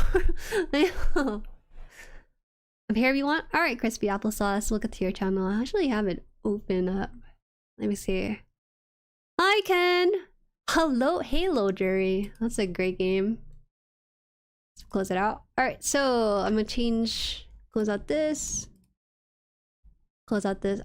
Honestly, it's gonna be hard to give feedback on crispy applesauce because he has such a already strong presence on YouTube. There's not really a lot to say. Hold on. So in case you guys don't know, crispy applesauce is not in a Gundam niche, but he's in the Yu-Gi-Oh space. He's actually an up-and-coming Yu-Gi-Oh tuber. So it's gonna be really fun. Reaction stream? No, not today's not a reaction stream. Today we're giving feedback to content creators around the community. First things first, branding on point. You may not realize this, but color branding is one thing, but having similar vibes across the profile picture and also the banner is just so good. I would not change any of this because to me, I see this and I think, oh, this guy is gonna be super memey, he's gonna be unserious, but it's gonna be about Yu-Gi-Oh! And so having those kind of traits listed into this, just on first glance, is already a strong start. What are you reviewing? Hi, Remster, welcome in. You guys just arrived. We're reviewing viewers' channels. Currently, we're on a crispy applesauce. This channel, this live stream is meant to be a teaching moment for not just the Jueris, but also for me. Some points. I love content creation. I live and breathe content creation, but I don't really have a lot of dedicated streams to really talk about it, or at least help out folks. And I really love helping out folks and kind of sharing the knowledge too. Master Duel real. Oh yeah, let me read. Oh sorry, before I give you my reaction already, but let me just check the feedback form real quick too, just to kind of see the extent of what you're focused on.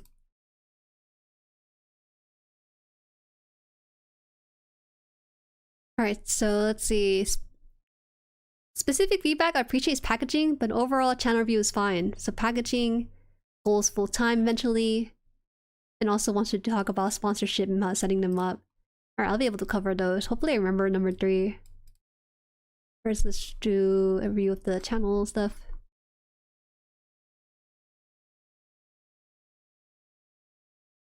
Oops, live stream. Can you please be nice to me? Alright. Hi, Han.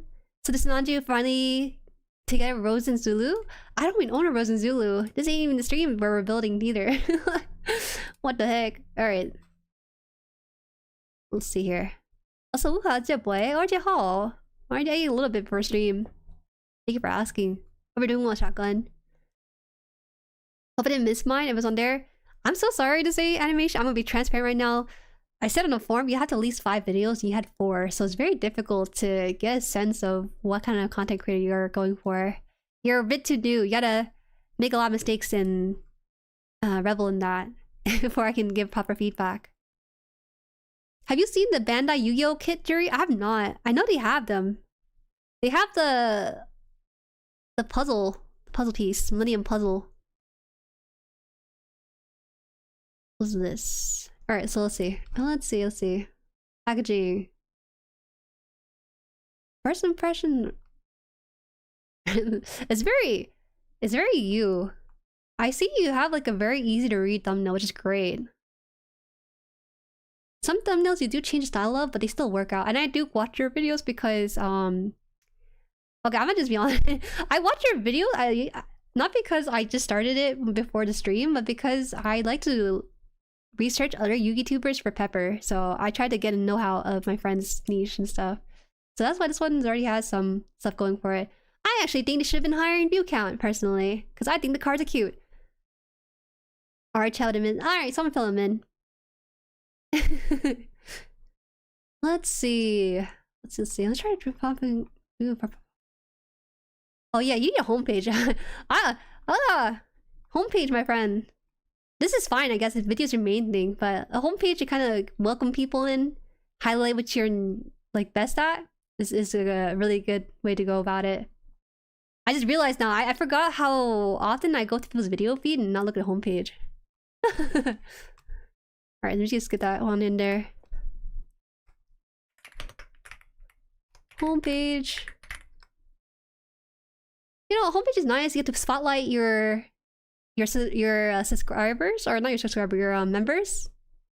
You can also show people a little bit of your videos, a little bit of shorts in your post, I think, and just kind of give a small like little palette sampler of what your channel's gonna have.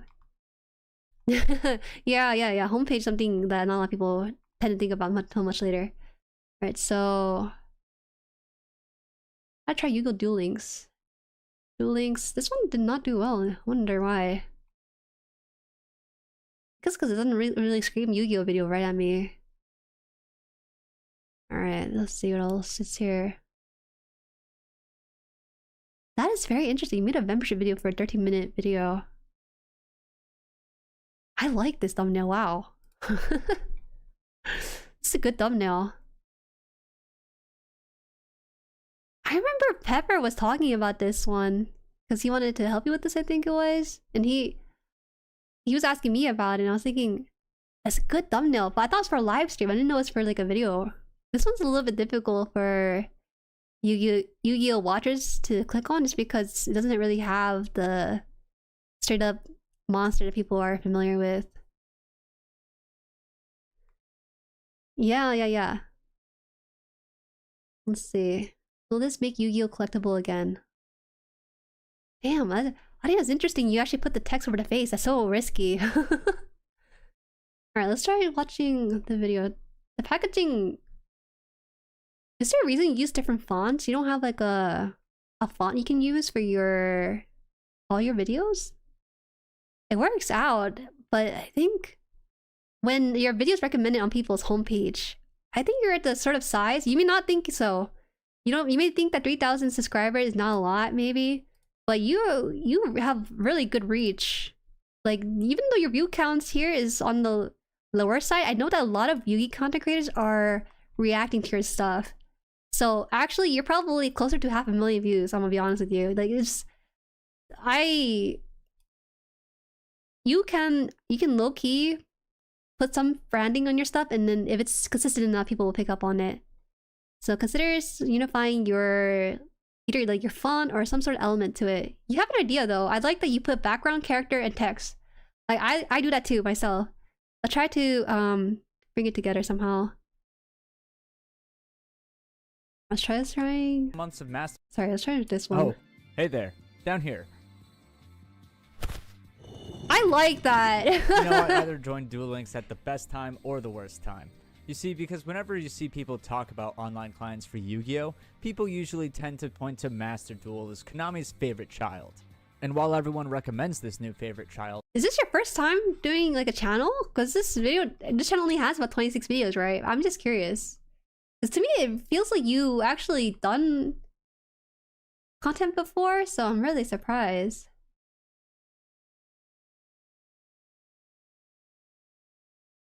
Let me just double check something.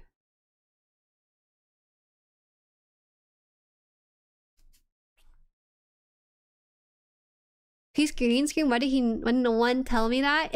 I love the genre of man with a mic and a green screen. It's a good genre, but it's also a genre that can sometimes be as simple or as complicated as the person wants it. First channel ever? That is interesting, but you have, maybe you're a very observant person because you have a very strong basis. Like your graphic design for your thumbnails are strong as is, and your general reach to people is really good too. Okay. This is fine. Do you have a Discord? I have a Twitch linked here, but you have a Discord. Actually, are you only on YouTube though? Are you on Twitch at all? Sorry for Twitch Lite. Oh, okay, that makes sense. Definitely consider live streaming on YouTube because right now YouTube is pushing out live stream a lot. There are a lot of changes to live streams too. They're always rolling out new features. So just double check that real fast before I say anything else. Okay, yeah, you don't have live streams on here. That's surprising. months of Master Duel under my belt at this point. And the whole reason I ended up downloading Duel Links is because I heard Labyrinth was being put into the game. And here's the thing, I really like Ethical Labyrinth. I think it's a lot of fun at its core. But in Master Duel, Labyrinth is basically just Floodgate Turbo with D-Barrier. But Duel Links doesn't really have the tools to make it that kind of deck. And it just leaves in all of the parts of the deck that I thought was a lot pause it. There's a lot of edits going in. My concern would be like how much you're... Like, if you're editing like this for the next 20-some minutes, it might be a bottleneck in your process, right? Alright, it's nice hanging around. That my work is done. Have fun stream. Talk to you later, Jueri. See ya, MJ. Have a good one. I tried to live stream, but I was having panic attack on camera. Understandable, understandable. To tell you the truth, my very first live stream, my heart was pounding for the first 10 minutes. This happened with every single live stream for about 6 months. Yeah. Oh my god, it took me like 6 months or a year to have that sort of anxiety for stage performance go away. By the time a year rolled around, that's when I was like, just go on. Start stream on the second that I'm supposed to start on, you know, or sometimes I start late, I'm like, hey guys, I'm roll up here. So don't worry about it, that will come in time. For some people it's longer, some other people not as long. Yeah, true, the editing can be a bottleneck. Yeah, I could tell already, it's got a lot of edits going on. Green screen, a lot of flexibility, right? fun.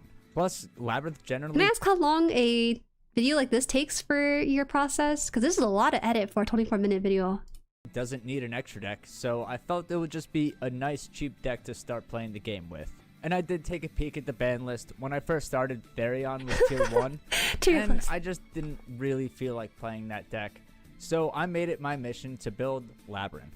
So I went into the shop to gamba my free gems away. And I guess now is as good a time as any to actually... I like this. It's actually, I think, hard sometimes for people to write about the experience for something, because it can be like very obvious, or oh, other people have done this, but I like this. You're taking me on a journey, and that way of writing your script. I don't know if you script this, but it was really nice. When you start editing, it's fun, but when you're in the middle of it, it sucks. That sounds about right sometimes. Okay, let me just try to try the middle. See how much edits you put in the middle. The Labyrinth cards, I ended up also pulling the Stardust cards that are in the same pack.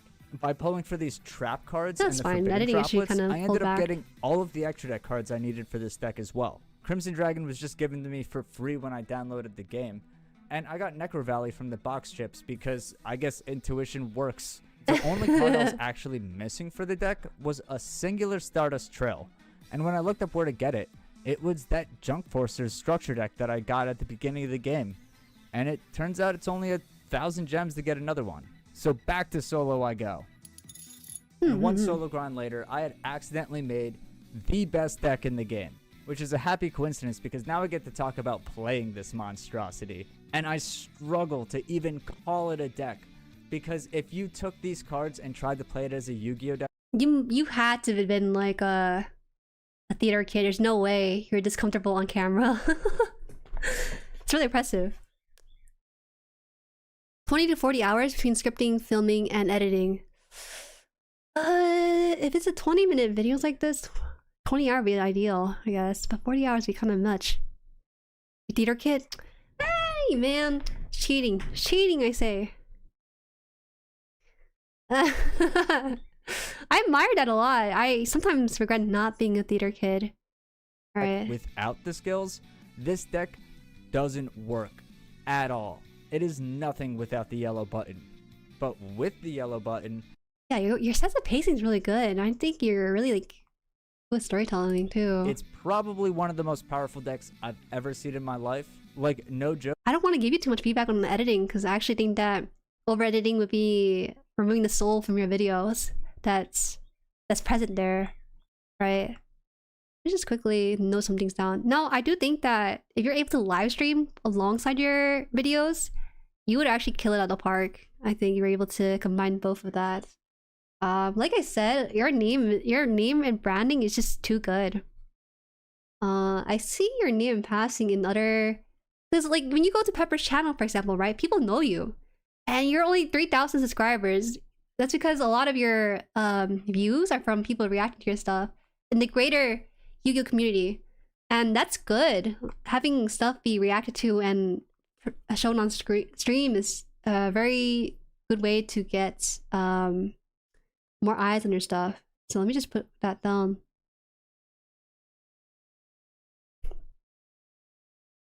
I'm surprised because I'm still so small.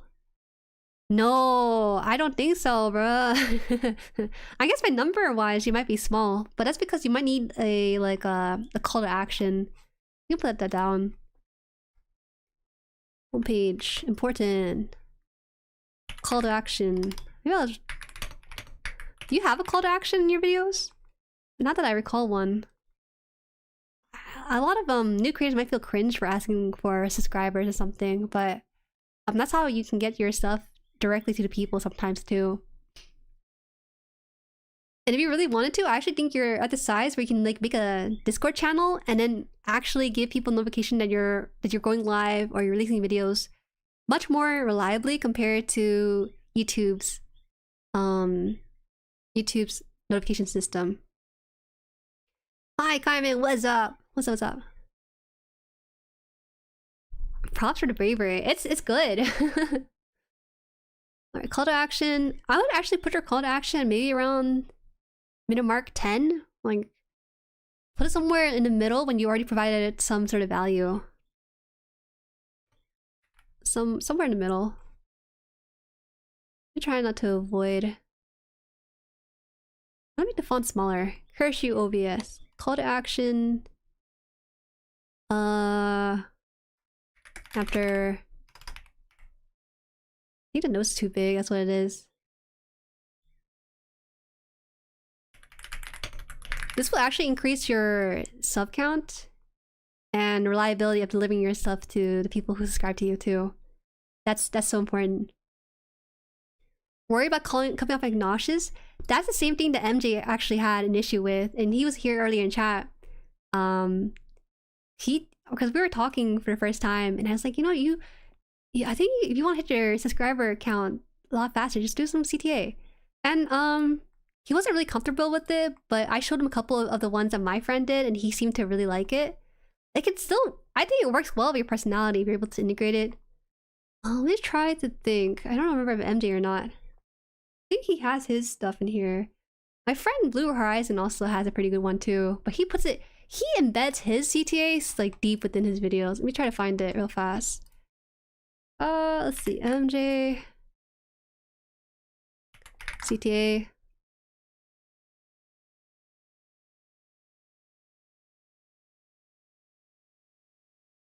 Let me see. So this is my friend's CTA. Let's see what it looks like.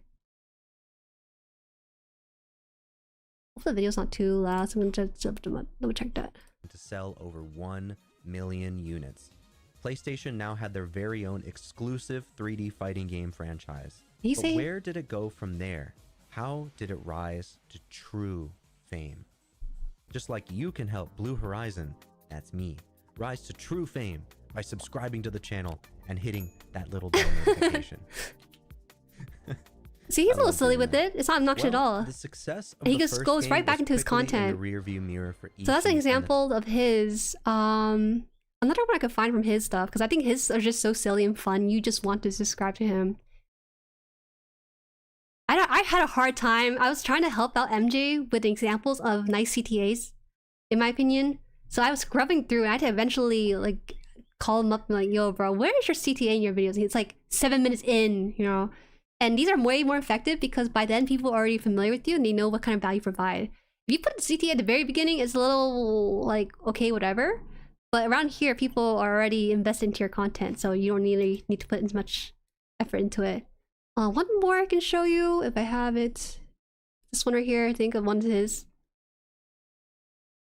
Yeah, quick joke. It's like we all know it's like a little cheesy to ask for subscribers in this day and age, but people really do need that nudge. And I suspect that you have way more people who are not subscribed to your content than are subscribed, but they watch your content despite not having subscribed yet. This device and all that's on it will actually be the This basis is another one of of many his, future retro game videos on this channel, so it kind of provides a bonus purpose as a limitless toy box full of the expected and many unexpected adventures lost to time. Subscribe and hit the bell to stay tuned for those. I'll also point out the that was even faster than his other one, and just as cheesy because he has like a smug expression. So I think with your kind of content, because it's already so memey, you could go really weird with it, really fun, and people would really enjoy that. And actually incentivize them to kind of pull up as well. Yeah, with the call to action, even if you think things cringe, it'll only be cringe if you make it cringe, you know. So yeah, let me just put out it. Go back to your stuff. Sorry, I didn't mean to stay on blue stuff. I just want to give examples of that. I also need to follow that advice. I say that as I have not put a CTA in my recent videos, so it's okay. I'm rusty. I just graduated university, so I'm going back to content creation, and I'm kind of going through a backlog of videos.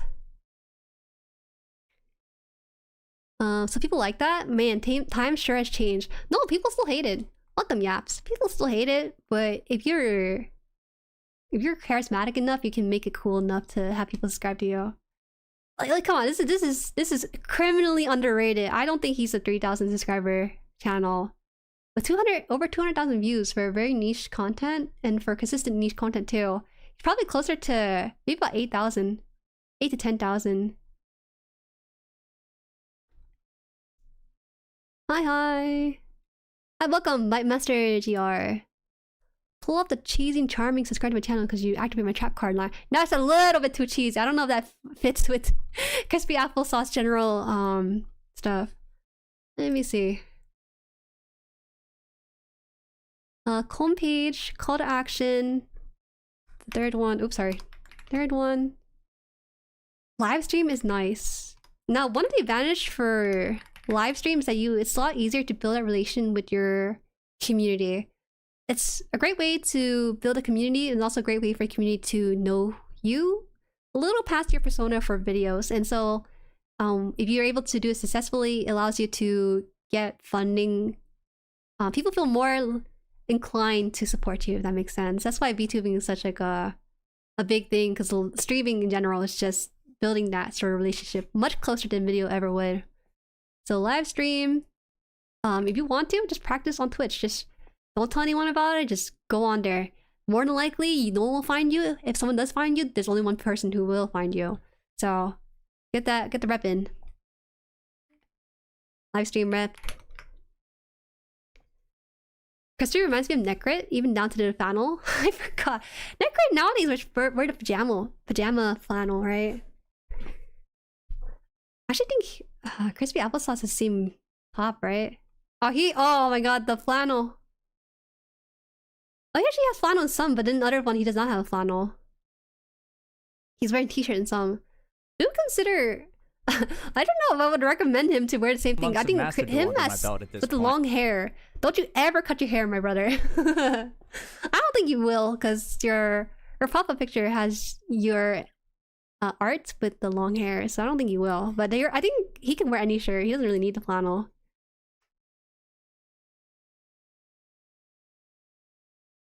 Yeah, Twitch is I think if you did a live stream on YouTube, there'd be way too many eyes too fast. You might not be ready for that. The thing with Twitch is they don't have an algorithm, so it's hard to find you when you're starting out. Twitch first. They shrunk this down, blocking.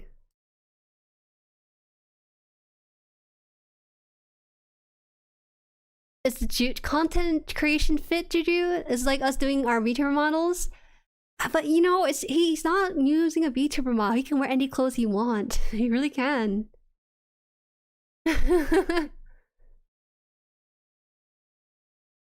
interaction of live streaming is really fun. It is. And also, like I said again, an earlier part of our different content creator, live streaming is a very heavily pushed thing on YouTube because, quite honestly, it's a way for YouTube to make money. And they make a lot of money through people who join their memberships and super chat and stuff. They take 30%.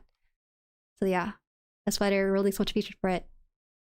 Is there anything else I want to know for this? And the whole reason I ended up downloading Duel Links is because oh man, I think your editing is like right amount. And here's the thing, I really it's just like an unnecessary evil where if you have a video that's like 24 minutes long, it's gonna have 24 minutes of editing. It's not really something you can kind of slack off on.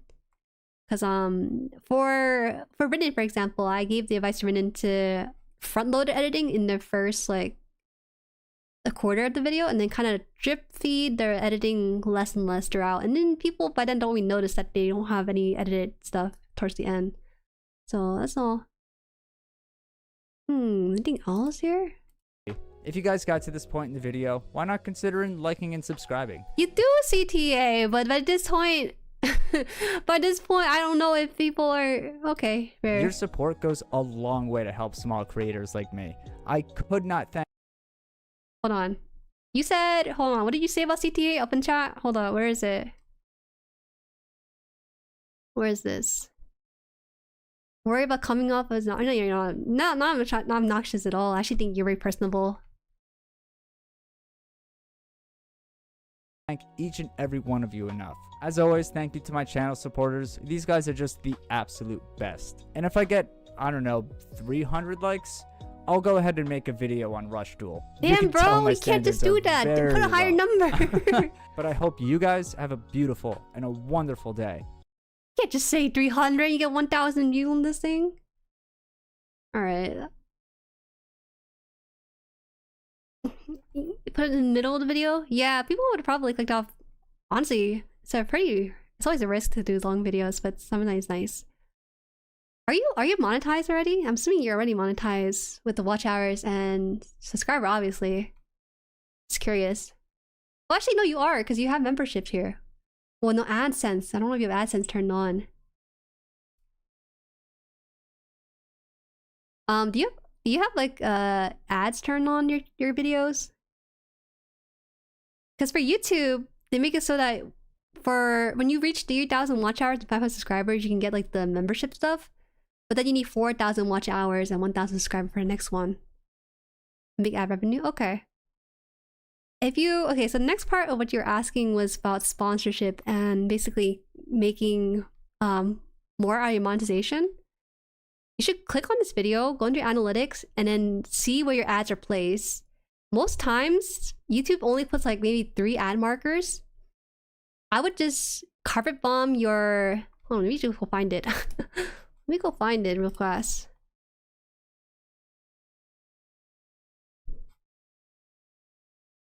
Let's see, where is it? Where is it here?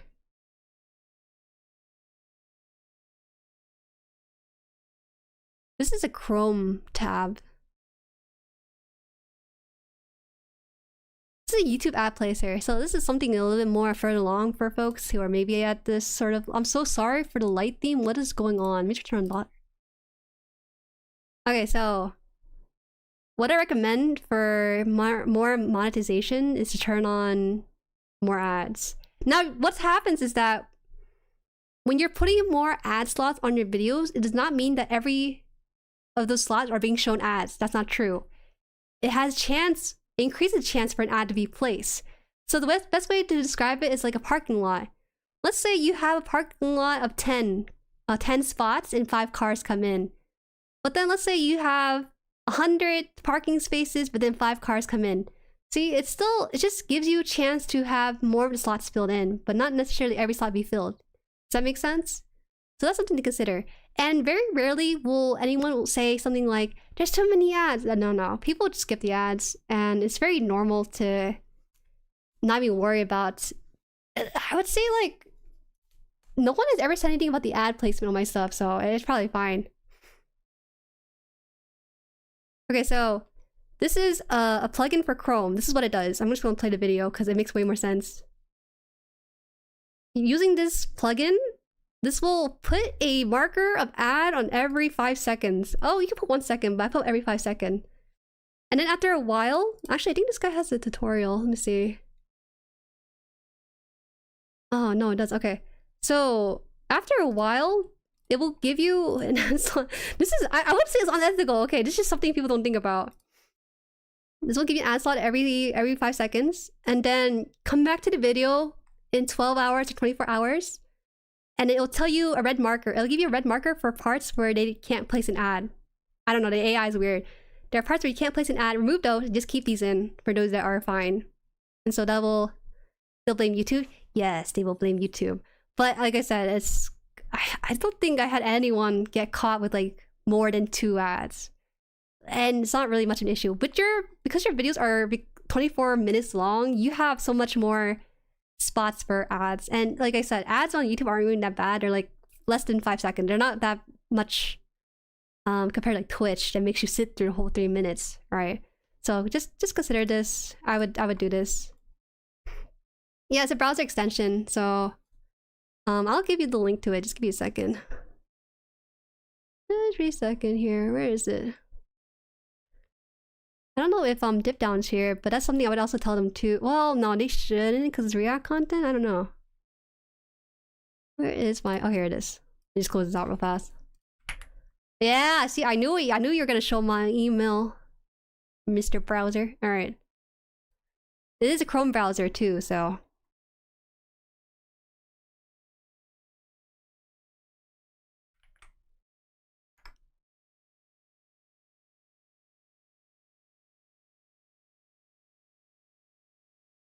Alright, I might try that because that would probably boost revenue. Absolutely boost revenue. I looked at my videos. One of them only had like 2 or 3 ad slots and that's it. And it's a very long video too. So I had to go in and adjust it. Normally, YouTube ad will place one in every section of the video. If you put timestamps, they'll put one in every timestamp. But because your videos don't have timestamp, they don't know where to put it. So maybe they'll put like 1 or 2 and that's it. So yeah, just check that right now and let me know how many ad slots you might have for this video, for example. Money is nice. Do what you gotta do, even if it means a lot of ads. Like I said, you can put all those ads, but people only get like 2 or 3 and that's it. They don't. It's just more chances for an ad slot. Twitch make you sit through an ad before starting? Yeah, man. I sat through 5 minutes ad from my friend. I would never do it again. I would never do that again. So my friends are, well, some of them do hourly, some do pre-roll ads. I feel it's the lesser of 2 evils situation. Money equals more gunpla. In this case, it's gonna be more ad rev. Yeah, cause like even like 23k view like this, he probably has really high RPM for this. Yeah, yeah, 7 ad slot. That's not too bad, but it could definitely go up in more places. I can give you the doc for it too. That explains it a bit better. By the way, this is information from the partner YouTube Discord. If you go to the subreddit, I think for YouTube partner, they have a Discord. And actually, Yifan, I don't know if you know Yifan, but he's a Yugi tuber in there. He talks quite a bit about his sponsorship experience in there, so you can kind of read his stuff. If you really want to, maybe you could reach out to him, but I don't know if he's open for that. Yufan's different. So when he actually gets sponsored through a company, the agency. That's why his email for business inquiries are not Gmail but fixated.com. He's gotten like NordVPN and Shadow. Wait. Raid Shadow Legend. Oh my gosh, it's been a while since I said a name. I feel you could reach his caliber. Like, quite honestly, I haven't watched too much of his stuff to really understand what it is, but that's just something to consider. It's only 34k subscribers. It's crazy because he makes way more than 9 million views. This guy is like rolling in dough. Okay.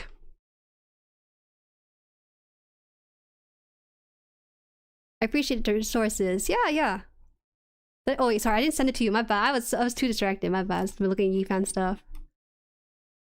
Where is it? Here it is. This is not made by me. This is made by the folks in the partner YouTube Discord.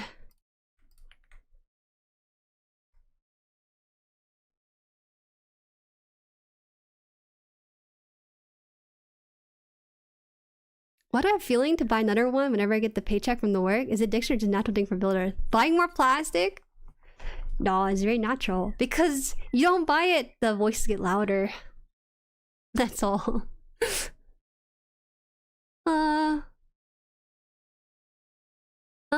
What else is there? I think that's really it. I'm gonna just put the notes down here so it's easier to read back on it. More ads! More ad slots. Not more ads, just more ad slots.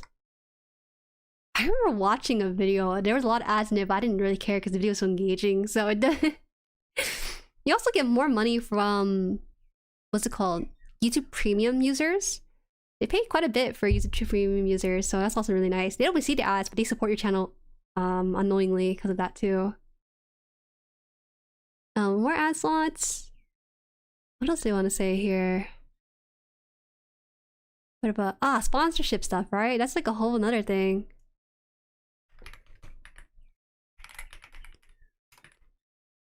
There's two ways to go about this. You can have them reach out to you, or you can kind of cold email them.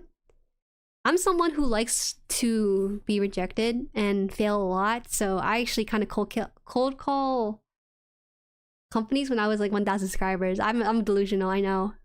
So let's see. So for sponsorship, Yu-Gi-Oh is really hard to get sponsorship for because it's very niche and it's anime niche too. But a big plus for your channel is that you have a face. You know, that bring in sponsors pretty easily. You have a face. Sorry. You have a face.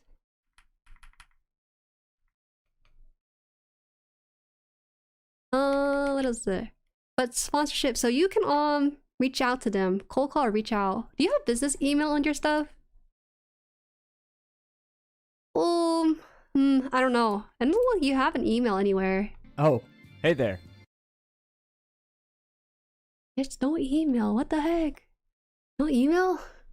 How are they supposed to reach out to you? Through Twitch? Twitter, I guess. Oh, here it is, right? Maybe I shouldn't show them. Well, I mean, it's public anyways. Fudge, man! Yo, why is this taking forever? Oh my god. Just, can you go any slower? Oh my god. Oh my god! I swear I'm not a bot. Oh, that might have been a bot.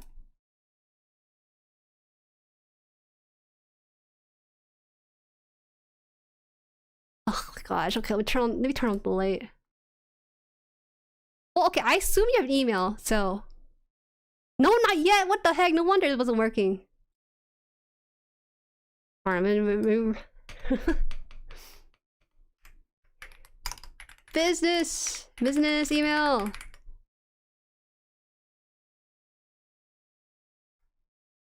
I actually couldn't get past it. It's crazy. Another way to monetize. Honestly, Patreon's a classic, but I don't know if I recommend it because I don't know if folks want to click off to their place. Let's just click on one more video of yours, just get a general sense for the beginning. Ha, Regina has poop in its card art. Funny! Got that out of our system? No? Well, good, because I'm honestly not above the lowbrow humor anyway. Let's talk about Elf Note, because honestly, I was pretty excited for this deck before I even read it. Damn, these are kids. They know what they're doing. Okay, yeah, I don't need to say anything. You're good. You're good on these videos. Don't call me, but I'm gonna be associated. Business emails is good. What else is there? Because you're Yu-Gi-Oh, a Yu-Gi-Oh content tuber, anime, you could technically. What's TCG Player? TCG Player is a good one. They have affiliates link for their stuff. Now, to be transparent, I think they only give like 1 to 5%. But if someone makes a big purchase, you can go towards you. And these things add up. TCG Player, I can't remember the other ones. You can also do Dragon Sleeves too. I think they have a affiliate. So don't expect too much of an affiliate. They're just nice to have. Because most of the times with physical product affiliates, they'll give you a very small percentage, like less than 5% most times. For digital products, it'll be higher, but I don't know if you plan to do like a guide or something, but I don't think you'll do that. Dragon Shield. These are things you don't need to email them for. They have a form out for affiliates too. Okay, these intros are already great, and I'm subscribing to this guy. Not even TCG guy, but I'm missing out. Bro, I don't even watch Yu-Gi-Oh! That's how entertaining his stuff is. I don't follow Yu-Gi-Oh! That much, but I think he's just so much soul for a small channel. So you want to be along for the ride when he hits like 100k in the future. No, I'm not a clanker, guys. No. What else is there? TCG Player, Dragon Shield, just in general TCG products for Yu-Gi-Oh! TCG products, etc. I can't remember. There's a Konami. Konami has. There's a Konami creator program. I will say though that it, to me, from my brief glance at Konami, they're not nearly as the type to sponsor overseas creators. It really depends on how likely Konami is interested in bridging the gap with the Western sphere. I know Bandai is super aggressive about Western expansion, so it's a lot easier, but for Konami, I'm not too familiar. I appreciate the kind words. I definitely need to get the on Mimo. It's a very obvious one, isn't it? Alright. What else is there? There's a Konami creator program. Honestly, because your stuff is more anime adjacent, you can also do anime apparels. There's some apparels you can do. I know that for Yi-Fan, I think he got reached out for anime apparel, so that's why I put this in here. How do you spell apparel? Oh god, there's no like, oh fudge man, anime clothes. What about it?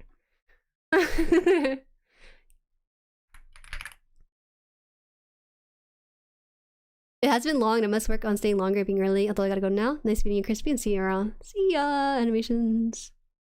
Konami still has games they region locked to this day, so definitely not as enthusiastic with those expansion than Bandai.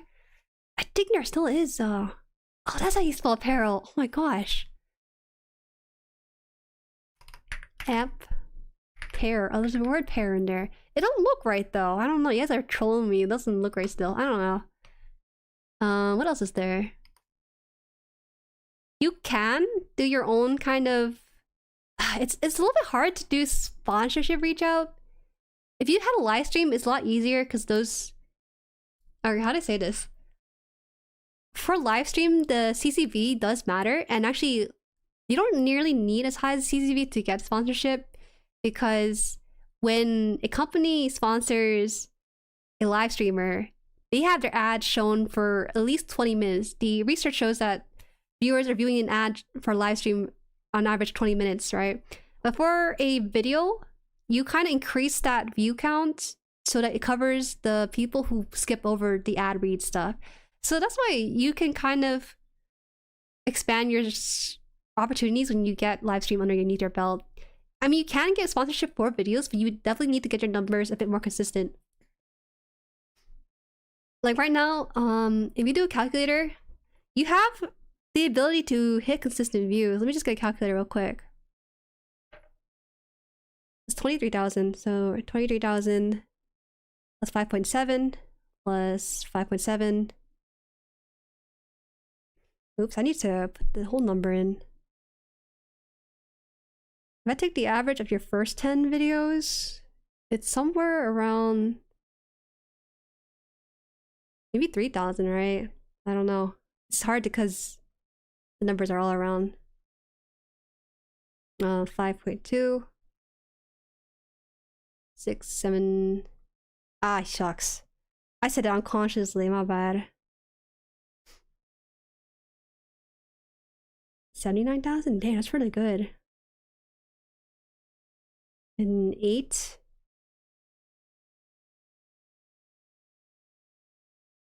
9 and 10. Right. 1, 2, 3, 4, 5, 6, 7, 8, 9, 10. It's 10. That's not bad. 14,000 average. Just not consistent enough right now. But I think you can still get it. Most sponsorship or like TCG player card market, but you think live streaming promotes sponsorship? You think live streaming promotes sponsorship? True, my number all over the place. Best is 80k, worst is 1k. Yeah, that's the thing. Jueri's smart. I've just been around for too long. It'd be a wonder if I've been around for as long as I have not know as much as I do. Because I think about full time, but I want to make sure that my avenue for revenue is diverse enough.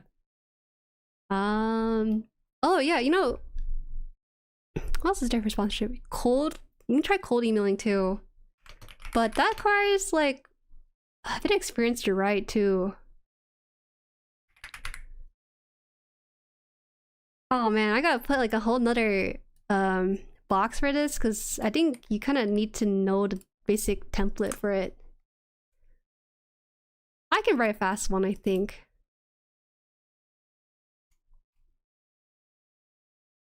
Alright, so let's see. Put this out.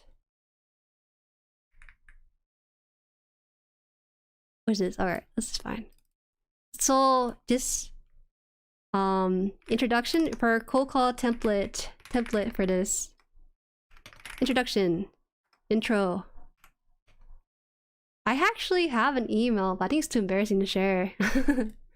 Intro. Why you think you're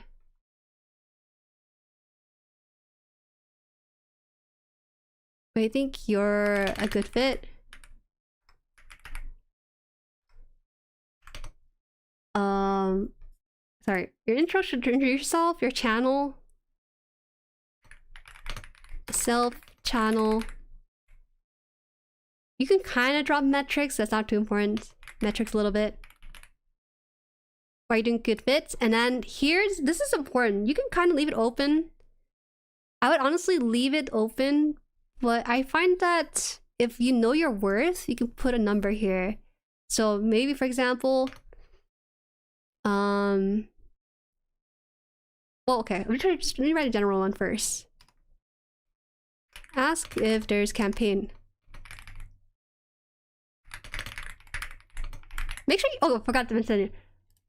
Send this to a marketing or content creator manager of sorts, okay? You can't just be sending this to the CEO. Send to marketing / CC manager, social media manager or something. Flannel sponsorship, that is so good. Intro, metric, why I think you fit, it's camp open. No, I wouldn't say ask, as more like propose a partnership. Sign. But if you want to be cool,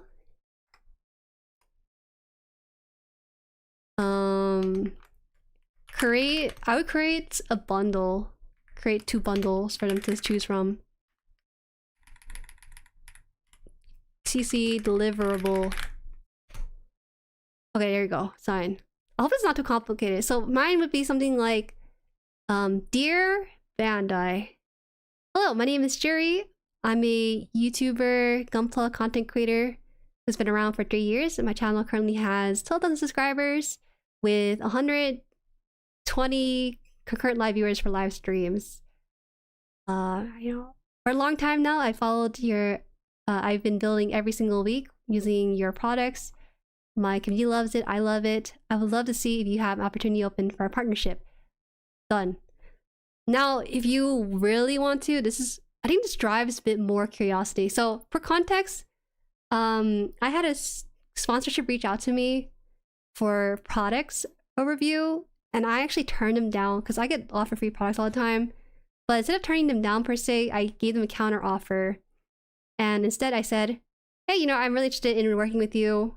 But at this time, I do not take products. I do charge a fee for these deliverables. And so I'll be like, if you're interested, here are my rates. My rates are, let's say, for example, what number do I put? Any number I put, you guys think that's a real number, huh?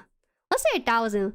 My rates are, for $1,000, I'll have 2 2-hour live streams dedicated to your product. I will showcase your product, use it, and show the website, and also deliver 2 CTAs during both streams. If you have other social media, you can also be like, oh, and also I'll give you a shout out post on Twitter with X amount of subscribers or followers, and maybe you might do shorts. You can toss in a short, be like, I'll toss in 2 shorts, etc., etc. I think brands really love it when you know your stuff, or you know what you're gonna do with their stuff too. And so, if they're really onto it, I think they'd be more open to working with you. When I get a partnership offer, I don't know what's gonna happen. When they get a inquiry of a partnership, they don't know what to expect either. So sometimes it's better to cut the questioning part and be like, this is what it, transparently speaking, these are my rates. Bam, bam, bam, bam. But negotiable though.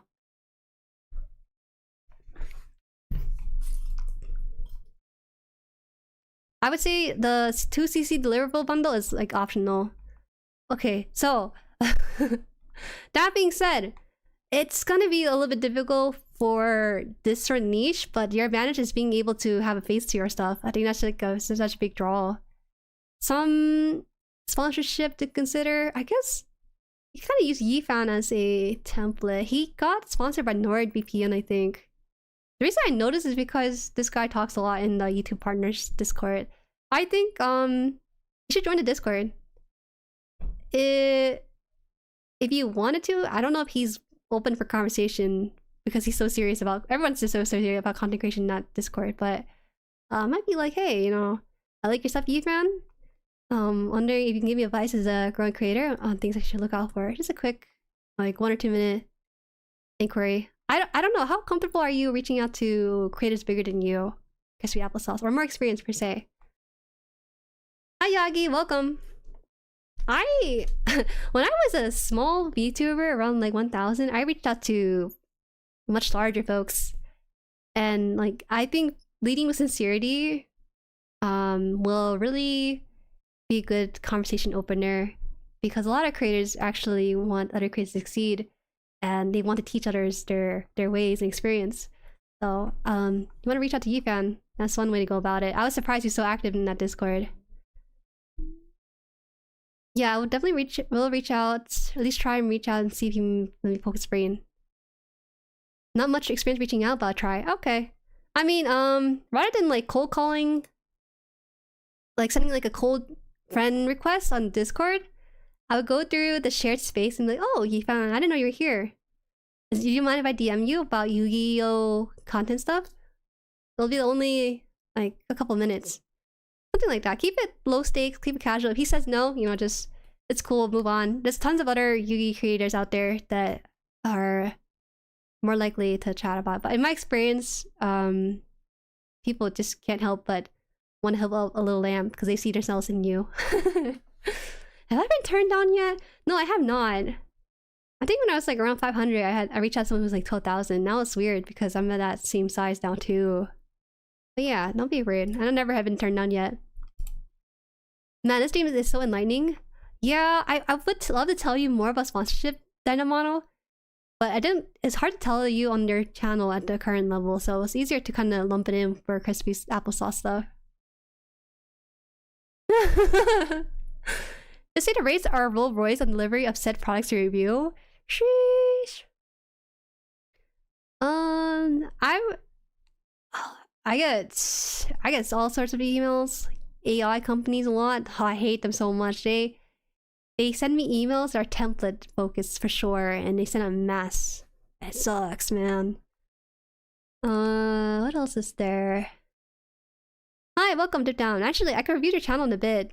Ah, man, there's so much I said for crispy applesauce that probably applies to your channel too. What else did I want to say? I think that's it, really.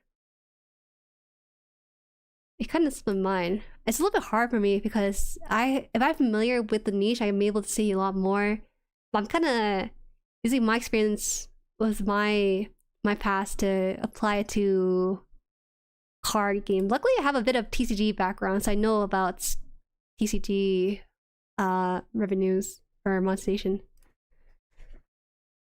No, I didn't do your channel yet. No, I did not do it yet. Dip down. But I was saying how a lot of what I want to say about crispy applesauce channel would have been applied to your channel too.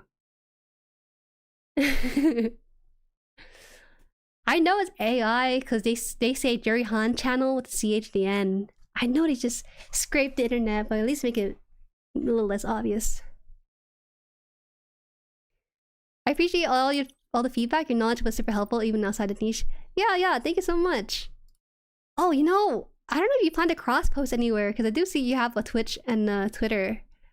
I don't know if you plan to cross post anywhere else. I honestly think you can do it full time with just YouTube, but you want to expand elsewhere, I don't think Twitter's the spot to go. I like using Twitter for networking more than grew up on that place, but something to think about. Your last name isn't Chen. It's not Chen. Can you believe it? You think Haan's my middle name? No. Alright, so that will wrap up crispy applesauce stuff. Let me just double check the notes again for one last feedback.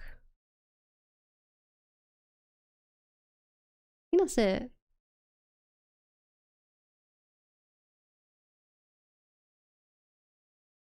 Oh yeah, okay, that's it. Twitter's more security account with my channel name. Okay, fair. There you crispy applesauce. You removed a couple letters there, didn't you? That's funny. It's really good. Livestream rep? Oh, it's because crispy applesauce doesn't have any live streams. He has a Twitch link, but no live streams on this or the Twitch page. So because they have a bit of a stage fright when it comes to live streaming, so I suggested that they start on Twitch. Low stakes, not so many folks on there. Gonna find him. They might find him, I think, because the Yu-Yo category is very small, so it's very easy to rub elbows with content creators. Yeah, you know, I guess so, huh? If you ever plan to, maybe dual streaming might be beneficial for you. Then dual streaming is it going to be beneficial for me because not a lot of Gundam creators are on Twitch. A lot of them are actually Warhammer painters. For context, on Twitch they have what's called miniature models and painting or something, or some sort of category that lumps together Warhammer and Gunpla people, but the only content creators on there are Warhammer folks. There's like maybe one or two, but it's not really worth it, I think, for me to go on Twitch. But Yu-Gi-Oh! People there rub elbows constantly. It's very easy to get a foot into the space. I appreciate you reviewing my channel. Yeah, I tried to live stream, but stage fright, exactly. Yeah. I feel you on that. I feel you on that. I still get stage fright when I try out something new, like an event stream. It makes me so nervous. I was just asking you if you stream on Twitch. I used to stream on Twitch, but a lot of things make me not want to stream on Twitch. It's great if you're a social butterfly who is using all their tools between their raid feature and their shared audience feature when you're collabing with folks. You have to collab a lot and raid a lot because there's no algorithm on that website. If there is an algorithm, it's going to benefit those at the very top. and it's like, it's very weird. No one really talks about this, but this is what I noticed. But on Twitch, content creators share an audience. An audience can have multiple tabs to support their creators, but they can only really focus on one live stream. It's very easy to kind of intermingle your viewers with other people. It's a double-edged sword. Whereas on YouTube is more like a bubble, your own separate bubble from other creators, so you don't really lose out on folks, if that makes sense. So I think Twitch can be good for more networking opportunities for yourself as a YouTuber, but long term I think YouTube will pan out better. Also, the cuts are nice. 70% rather than 50% on Twitch is crazy. For livestream fright, what are your thoughts on premieres and pre-record streams with a live presence and text chat? Why would you do that? That's just a video, is it not? Actually, rather than video, it's probably behind the scene video too for stuff. It's not the same. I can't reliably live stream right now, and I'm considering something like that. That's a good question. Honestly, Adonis, if you want to live stream, you might want to live stream on Instagram or TikTok. Unironically, just do live streams on those platforms from the phone. Because I don't know if you struggle to live stream on the phone. My first live stream on YouTube had 80 plus people and I basically panicked, so I really like your tip of practicing on Twitch where it's harder to be found naturally. Yeah. You don't even have a Discord, which really surprised me. Okay, wait, let me actually put that last note in there. 6. Discord. You gotta be like a cowboy and herd all your viewers in there. And it'd be nice. I think Pepper had a really nice Discord. You can ask him for his Discord template so you can have something to start off with and then add or remove channels as you want to. I've been told to post shorts and TikToks to get discovery to direct to Twitch. Yeah, it is very beneficial to get folks into Twitch through outside resources. At the same time though, don't expect the conversion to be anything crazy. A lot of folks don't like clicking on links to links and links and more links. The conversion is 1% between platforms.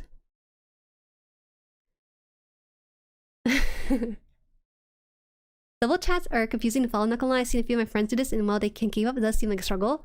You can combine chats. I don't really like the vibes on Solar Channel when they combine chat nearly as much, but you gotta do what you gotta do, right?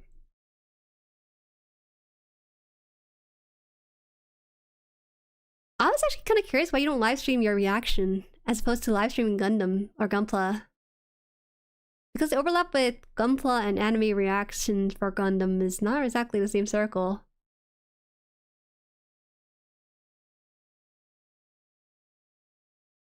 I should do this. I started to build one. Pepper is an admin in it while I still putting it together. He's been a huge help. Yeah, he has a lot of experience. He actually has several Discord server he owned per time. Doing multiple chats. There's a misconception that you need to separate your Twitch chat and your YouTube chat. It used to be true at one point where you could not combine your Twitch and YouTube chat, but I think Twitch has removed that restriction. I think it's still a restriction anyways, because there's no way they could reliably enforce that. And I think it's interesting when Twitch streamers with like 5 views are worried about something breaking the rules and stuff. I don't know how to get around copyright to live stream reaction. You really can't. That's the unfortunate part of reaction. Alright, so no more feedback for crispy applesauce. That's like, I thought you're like, you have the core of everything. You have the video, the personality, the packaging for your videos. It's actually kind of surprising when you lift up the hood and realize there's actually a couple more things you can do for yourself. It's kind of fascinating. Alright, so let's see here. I'm gonna go to... These are my friends' live stream. Let me just close these. No dip downs here, so I can just cover some things.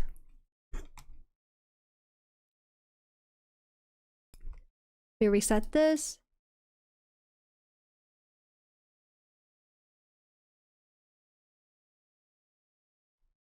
Ugh. Hold on, let me put the notes there.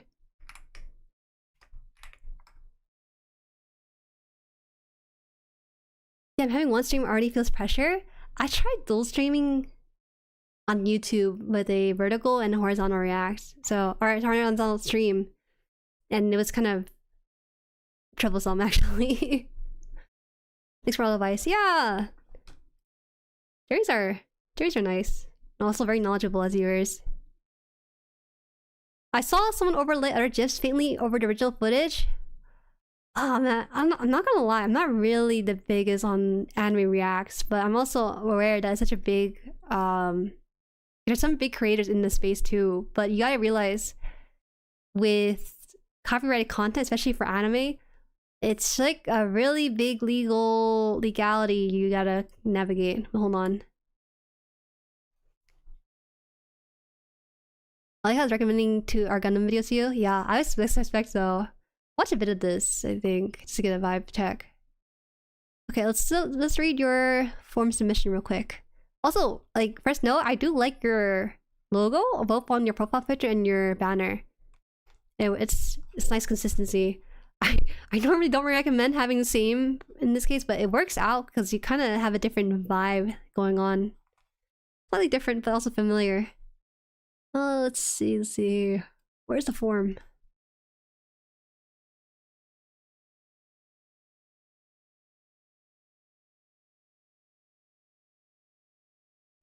And I will say this niche is something I'm not really familiar with.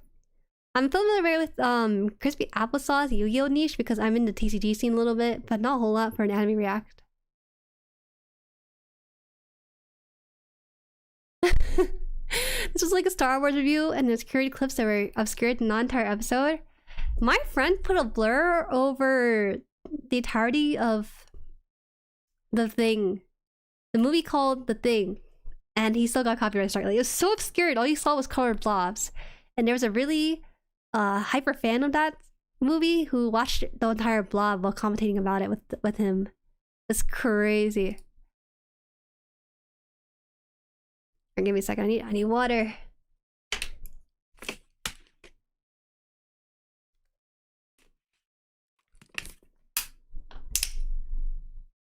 Let me see what I wanted to read here.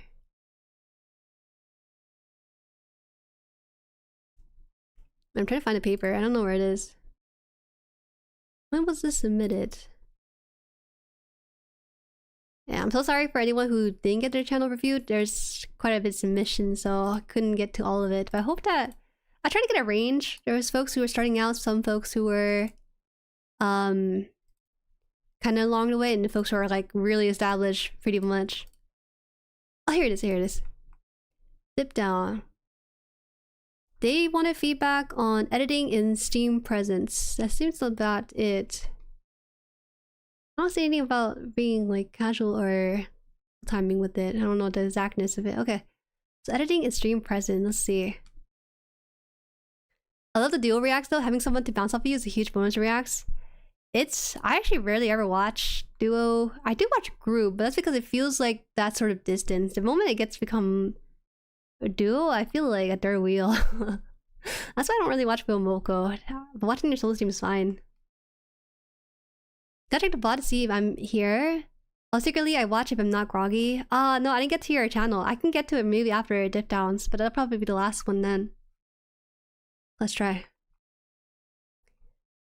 I am curious about this. Actually, there's Patreon here. 243. They're joining for free. Now there is a creator that I know who went full-time React, and I can send you his. I can tell you about his methods to get there. Sure. Oh my gosh. Come. How about you take a nap maybe? Something I'm curious about is that you react to a wide variety of things. That's not the worst per se, but it can be difficult to build a core fan base off of, isn't it? You're covering such a wide variety of shows. Like just this 6 videos. There's one for Classroom Deletes, Mobile Suit 8MS, Wistoria, more Classroom Delete, Demons, The Shadow Realm, and then Witch Hat Atelier. That's a lot. if you're an anime react channel, it's better to pick a category for your stuff.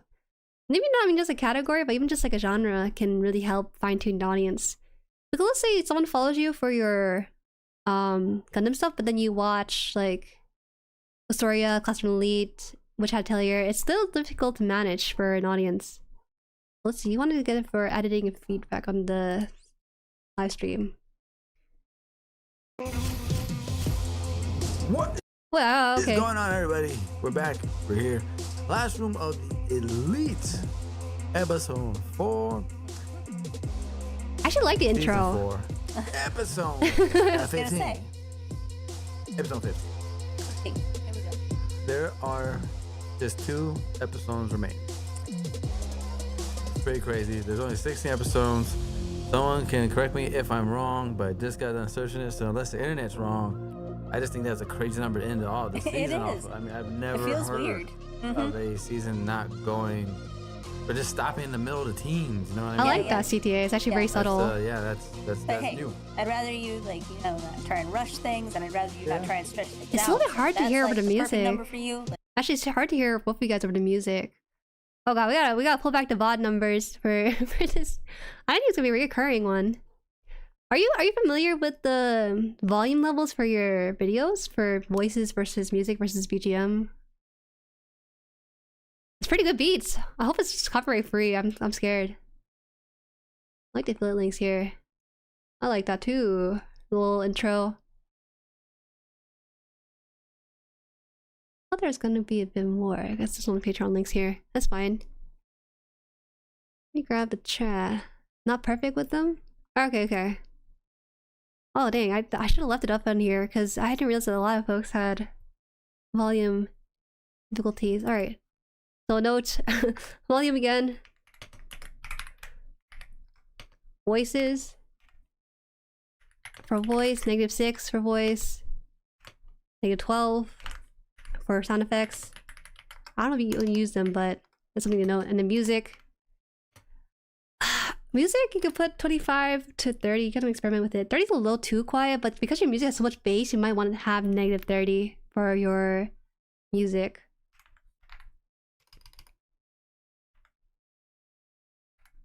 I'm wearing headphones. I'm a lot more sensitive to the sound, so that's also something to consider. Whoops. So let's test that for now. Keep at it. Yeah, I mean, if that's what they feel they needed to just end this arc, then so be it. Let's just kind of ride it out. See what's going on. I do like that. I think the personality is really fun on this video. Like, you kind of lead it, but then she kind of supports the bantering that happens. She has her own input too. But you also take the time to kind of catch up people on the previous episode. Some React channels I see kind of just jump straight into it and it kind of feels like a lot, but you kind of do a good job of settling people into the video, which is really nice. Last 2 episodes. Yeah. Thanks for being here. Amber, are you ready? It is copyright free? Oh god, okay, thank you. Are you ready? Classroom of the Elite, Season 4, Episode 15, here we go. Okay! I love that,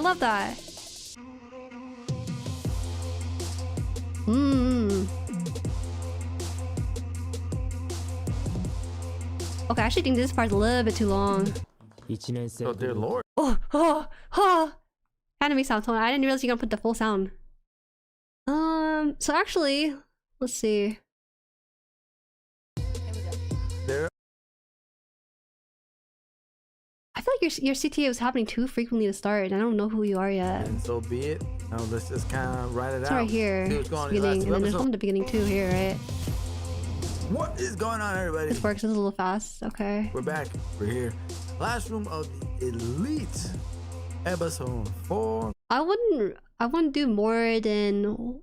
I wouldn't do 2 CTAs within less than a minute of each other. That's like a bit too frequent. I would try to just remove the one here where you didn't say anything about it. Where is it? There are just 2 episodes remaining. I swear, it popped up somewhere. There's only 16 episodes. Someone can correct me if I'm wrong, but just got done searching it, so unless the internet's wrong, I just think that's a crazy number to end all this season off. I mean, I've never heard. Yeah, right here. I would probably remove this CTA. You already have a CTA here for your Patreon and subscription very soon.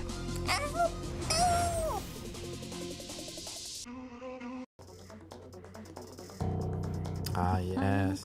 I'm scared, man. I don't think I can watch this. I don't know. I'm gonna actually turn it down a little bit just to see if there's any editing here. I don't think there is editing though. Scrubbing through quickly, so that's fine. He's ahead of you guys. Exactly what you're planning. Yeah. I guess this is fine for anime watchers because it's easy for them to follow along. They have sound. Okay, that's fine. Alright, so CTA will just reduce to 1. Actually, I don't even know if we should do CTAs during the during the react portion of it.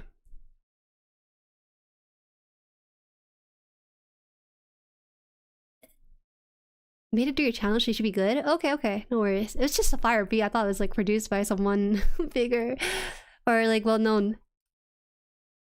Let's see. So 1 there, 2. CTA. I don't know if you're into this idea, but I suggested for another creator to have their CTA somewhere in the middle when people are already invested and you provided value. That's kind of unfamiliar for a lot of folks because you do CTA to start because that's where you feel like you get most amount of eyes and stuff, but a lot of people kind of just roll over it. But I think if you want to consider it, maybe consider doing like a quick CTA in the middle of the video rather than all at the start. Because having that at the start, you know, it doesn't really give people incentive quite yet, but once you're kind of commentating, having fun, reacting to the things that people enjoy, they'll be more likely to maybe consider like a CTA for stuff. I'm sure you dig it. Okay, so I don't know if you were here earlier, but I was using my friend's CTA as an example for stuff. So for example, this is what he had for his Tekken video. To sell over 1 million units. PlayStation now had their very own exclusive 3D fighting game franchise. But where did it go from there? How did it rise to true fame? And then he gets CTA. Just like you can help Blue Horizon, that's me, rise to true fame by subscribing to the channel and hitting that little bell notification. If it's his branding. So he's really silly with it. Doing that. Well, and it's about 7 minutes in, which is kind of game was quickly in the rear view common. For Ishii and but by this point, he already provided value enough for the audience to consider them to convert it into subscribers. Just something to consider.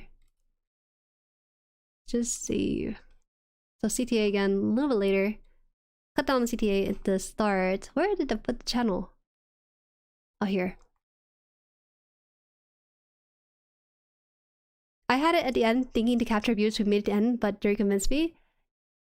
At the end, I don't know if people make it to the closing speech part. Maybe you're longtime fans, but just something to experiment with. 1 CTA, 1 CTA. 2 CTA will not make a difference. I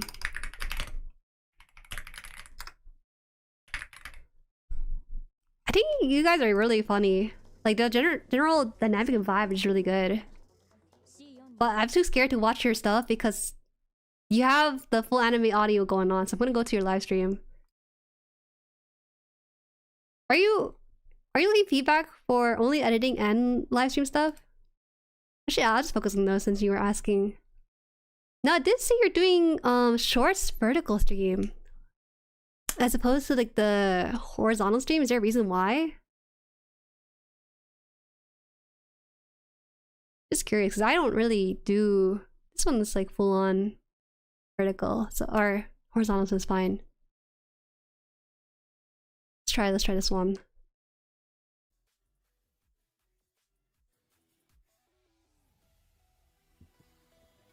We're live. Okay. Doing it live. Gotta raise up the volume though.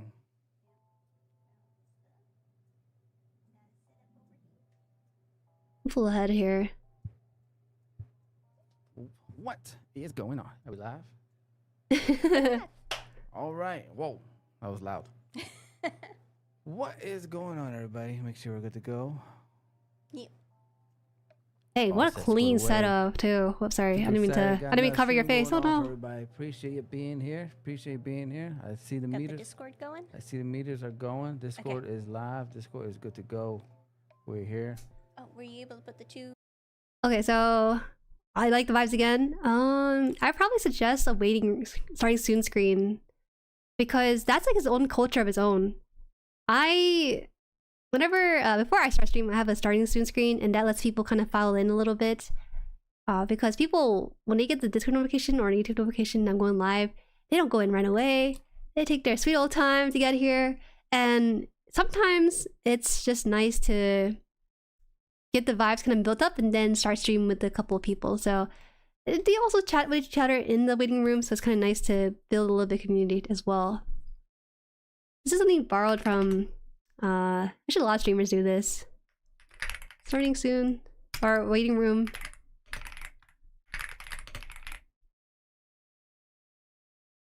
Like, I need to... We have a write this here.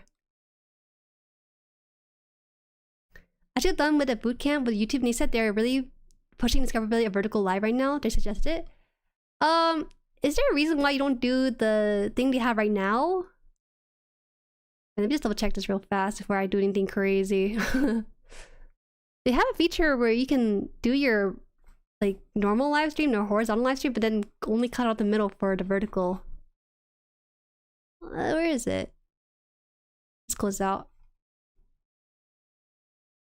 Let me get this. Let's create this. Next. I just want to make sure it doesn't show anything, but I think it's fine.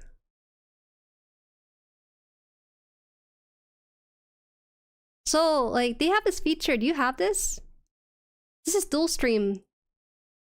And you just turn it on and it creates like a vertical of the thing center of the screen. You won't be able to put your face in there. That's the only drawback. And honestly, this is kind of a shoddy way of implementing vertical and horizontal. But, but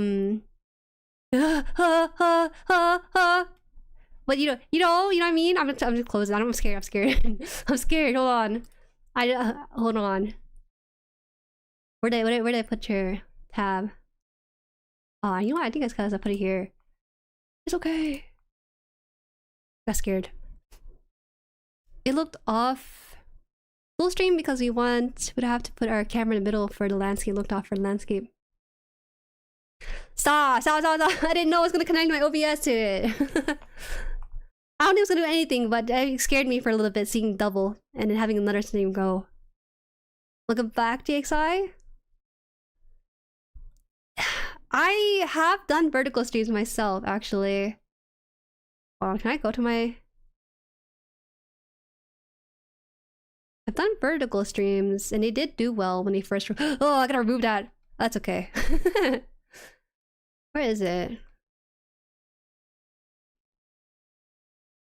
Where did I... Here, I did vertical stream, and this is when they first pushed it out, vertical live streams, so I was able to ride the wave. Whenever YouTube releases a new feature, they will definitely give you a boost to test it out. But in the case of doing vertical live streams, I think you're not gonna be attracting the right audience.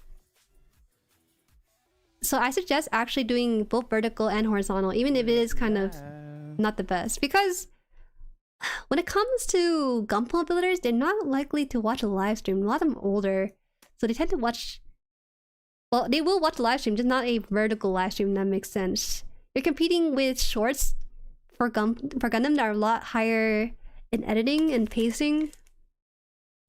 And honestly, it's gonna get sent to kids.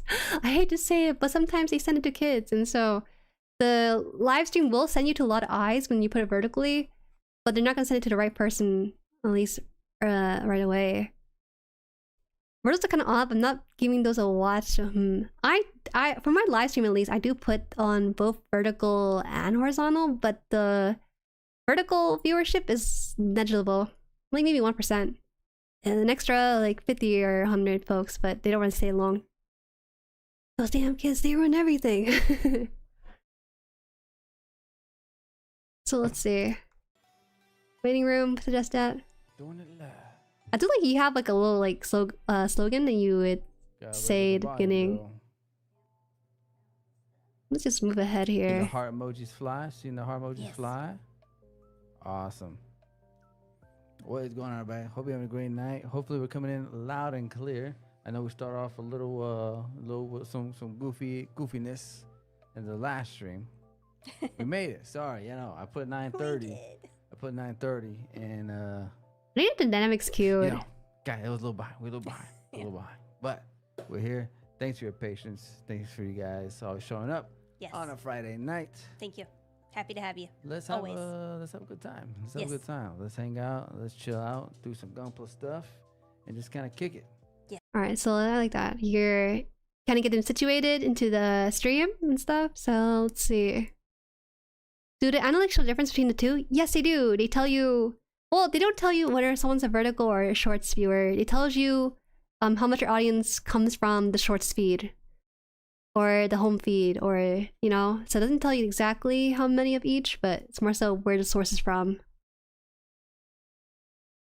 I still have both vertical and horizontal because again, most of my audience are familiar with the horizontal. If I switch to vertical, they don't really like it, so I tend to not do it too much. Sounds perfect. The That Hello might Kitty be one? the one. That That's might the be one? it. That might be the one. And then Man, I really don't. Oh, but chat go. Chat got the chat disappeared. Little robot vacuum. yes. Oh, you have a Seriously. disappearing chat. That's what it is. What am I doing? Then we'll spruce it up, and it'll be Hello Kitty Gundam, and it'll just be like what everybody was showing us. It'll be that crossover. It'll be perfect. That seems that's the one. We're gonna have to find that. Hopefully, we find it on clearance too. I think it's a very interesting niche, having a duo stream for a build stream. I actually haven't seen that. I think it works though.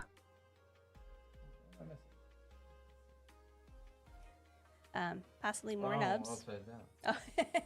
I'm assuming you're using, was it Stream Elements maybe for the chat? Because they are disappearing, but there's an option to keep it appearing. So if you can do that, that'd be nice. And nearly as good. I bought a code basically. If you want, I can give you there's some, I think, VGen resources. Hold on, let me just make sure it doesn't show my stuff once more. Let me go grab the thing. This is VGen. This is mainly for VTubers, but you can find all sorts of things. I think you can find Livestream chat CSS. I think it's called chat CSS. Is it better if chat doesn't appear? Oh, absolutely. People love it when they're the center of attention on the screen. Even though they don't have like an active voice, it's nice to have that on screen. And it also makes it feel lively too when people come in. Oh, people are chatting and I see the messages and everything. I want to join in. So that stuff happens. These ones are not customizable, but there are custom ones. I don't know where it is though. Oh yeah, so like about $10 around there. Some simple ones you can get, or some nice ones. Like this, for example, they have a certain theming to it. You should let Jueri pick the Sazabi episode. What do you mean? Am I watching something? I'll just drop the link for this so you can kind of peruse some of this stuff. The one I use is this one here. Kron Neko. He has it so you can customize the whether or not they have profile picture, what colors for the mods, what colors for the chatters, stuff like that. Very easy. So I'll just drop you the link for this. Let me just close the guy. I don't trust YouTube. That's right, they're showing my emails. Okay.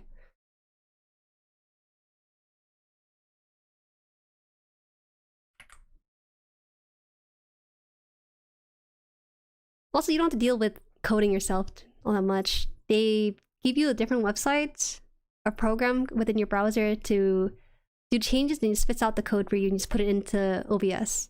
It's very easy, very easy. Where is it here?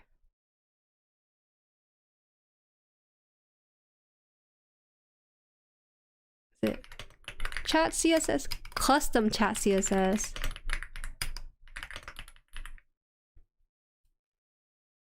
You don't have to fiddle with the chat disappearing either, so it's fine. You're having a time.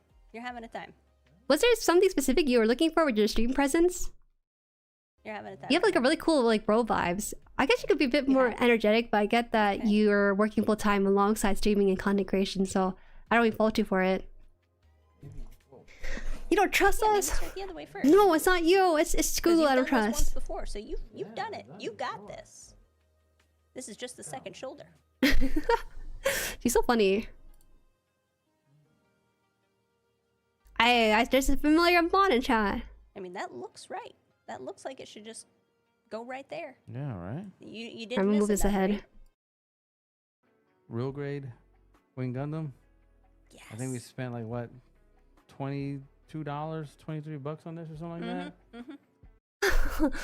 Yeah, I feel so bad because I used to stream 9 p.m. to 12 midnight because I had university as a nursing student. So totally understand. I don't even want to give you advice on how to, because you already know how to get there probably. It's just IRL things stacking up. So I don't fault you at all.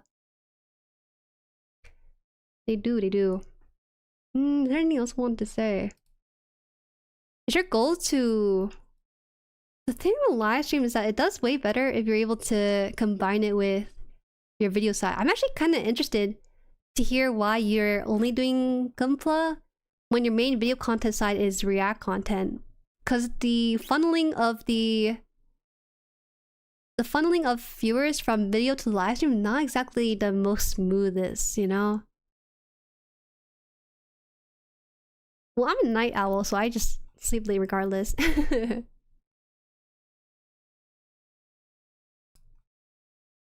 What did Yagi ask? I was wondering, isn't it hard to build Gunpla with a mic stand? It feels like the neck wouldn't handle the back and forth. My mic is in front of my face and my hand's in front of that mic. So yeah, sometimes I move the mic a little higher, like above my head.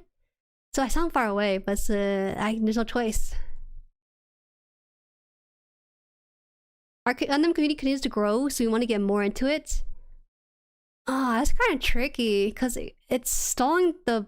You will grow with it for sure on the live stream and the video side, but I would actually suggest maybe starting another channel just for Gundam and then having that funnel the system into there. But I don't know how ready you are to manage 2 channels because that's a different task on its own. Because if you're able to make a dedicated channel just for Gundam and have live reaction for that and live reaction for the build stuff, it will do so much better. The thing that's kind of hurting the channel is that you're, again, just covering so many different animes and sometimes different genres entirely. So someone who comes in for 8th MS Gundam will not be coming for other shonen stuff. And so, like this, I know for React content, right, you want to...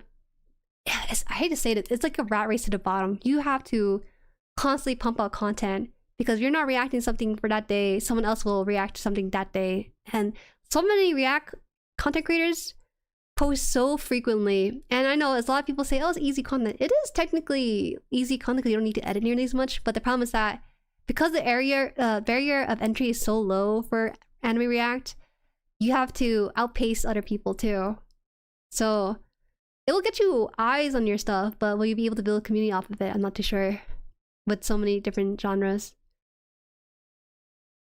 Kind of afraid starting because I sound like a pitched up 14-year-old when I speak English. What do you think I'm doing, huh? What kind of voice do you think I have? You're fine, Polygon. We're a lot harsher in our own voice than other people would be. I get called guy all the time by people who are just not VTuber watchers in general. It's all cool, man. You'd be like, yeah, you know what? I am a 14-year-old high-pitched squeaker. What about it? And then they leave. They leave afterwards.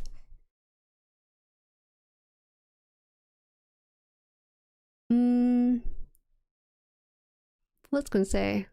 I would just put that down as a note, but I don't know you will actually do it. Just... That's too big of a step to even recommend just for this channel. Because for me, I had one niche and I completely swapped over to Gundam and only Gundam for stuff. If niching, new channel. And you might think, oh, it's gonna be so hard, it's gonna have to start over. You will. It'll definitely be not as easy, but it will be a lot easier because you have experience in like a formula and a identity for your channel. For this one specifically. Where does one draw the line? I think it's difficult and depends on the specific, but it seems tough to determine. Draw what line? For the voice or for the channel niching stuff? When a niche is too niche? Whoa, hey. I wouldn't say Gundam is niche. It's niche-ish, but not nearly as niche as people think. Gunpla is a niche within a niche, so it gets pretty small. But the Gundam anime side is pretty big in my opinion. Julian? Gundamians? Yeah, you don't have a mic stand? I have a mic stand. I also have a camera stand. My camera stand is $60, so my mic stand is like $10. Mic stand you actually need to go up in price because you need to support a heavy boy. Where does one draw the line for when you decide to make a second channel and what for? You can make a second channel anytime, but you have to have your main channel and your second channel not be of the same priority. I have second channel kind of cooking a little bit, but it's not as much a priority as this one right now, right? Yeah, people who do both are not gonna, they will burn out, but I don't know the workload between both of the, sorry, I don't know how to refer to you guys. I just know you guys collectively as Dip Down Anime.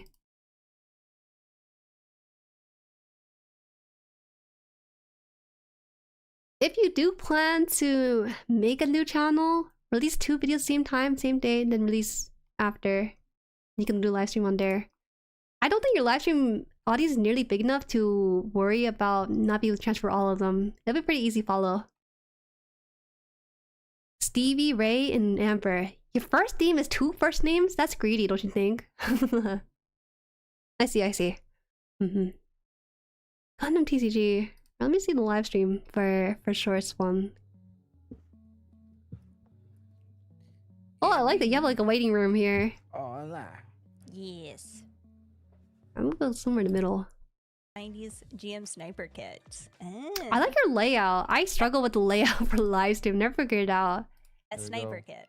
Let's get it. Oh, also, I was gonna say. Oh, you didn't pick it? Well, obviously your parents picked it, I'm assuming. Let me think. I was gonna say, oh yeah, I was gonna say, if you ever plan to do a second channel for, I don't know, okay, how much do you want to do React? That's what I want to know. Because you can stick to React, but I feel like you can do so much more than just React if you really wanted to.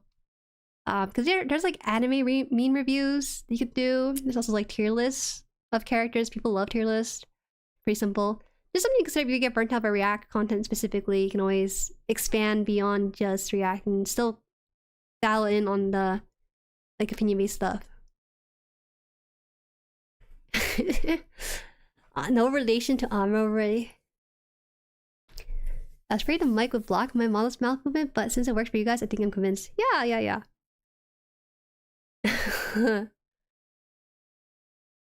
I have my stuff off to the side, so I have like a phone stand specifically. Down here, all options. Okay. Man, but I don't want to like provide too much like content direction when I don't have the stats to back it up on this kind of stuff. Just something to consider if you ever feel burned out by reaction anime. But I don't know if you guys will burn out if you have a duo partner. That seems like the more likely chance to keep doing content. Maybe.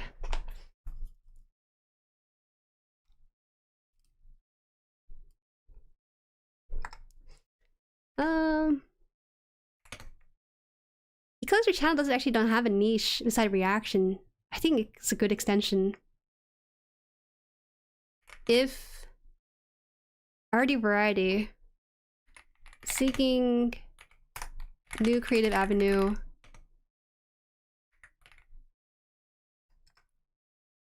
If seeking new creative avenue, you can also do like tier lists. Tier lists are fun. Debates. Meme reviews are also pretty popular.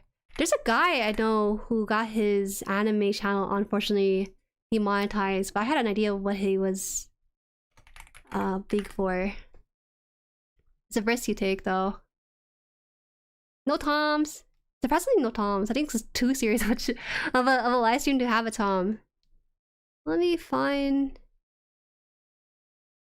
Let me see.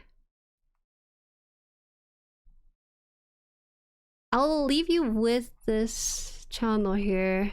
Where is it?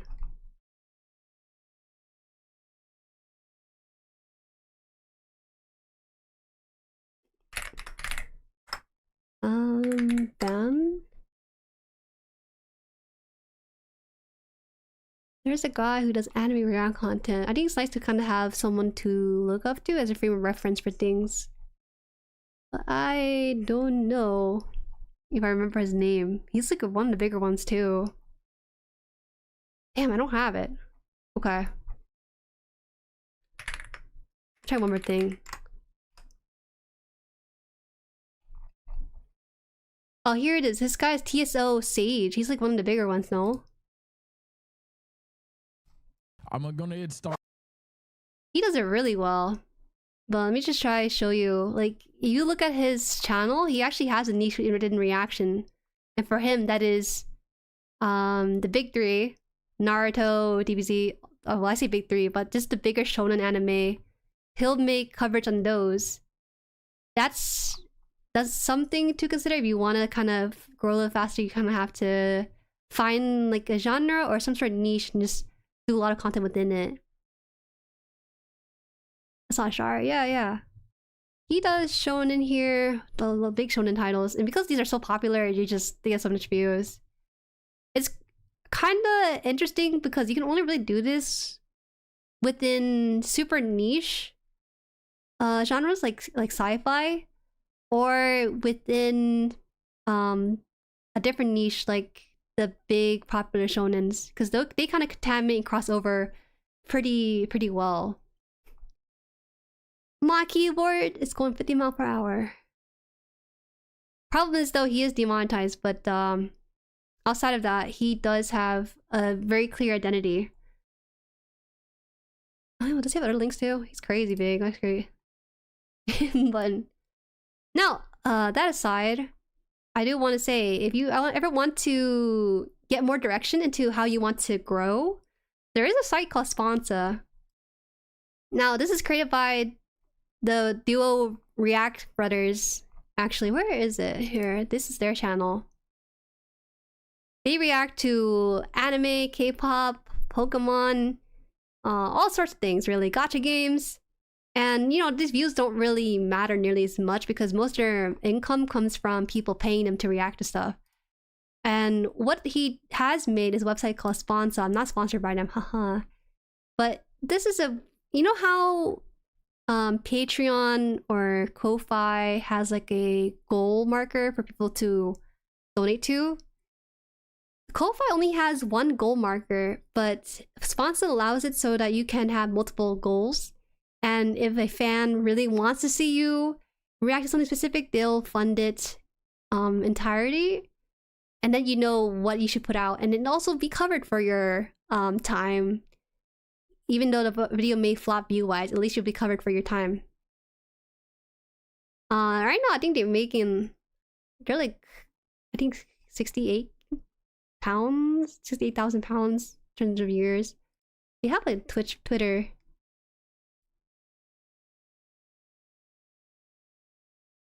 I wonder if they could find full-time with it or not. Where is it?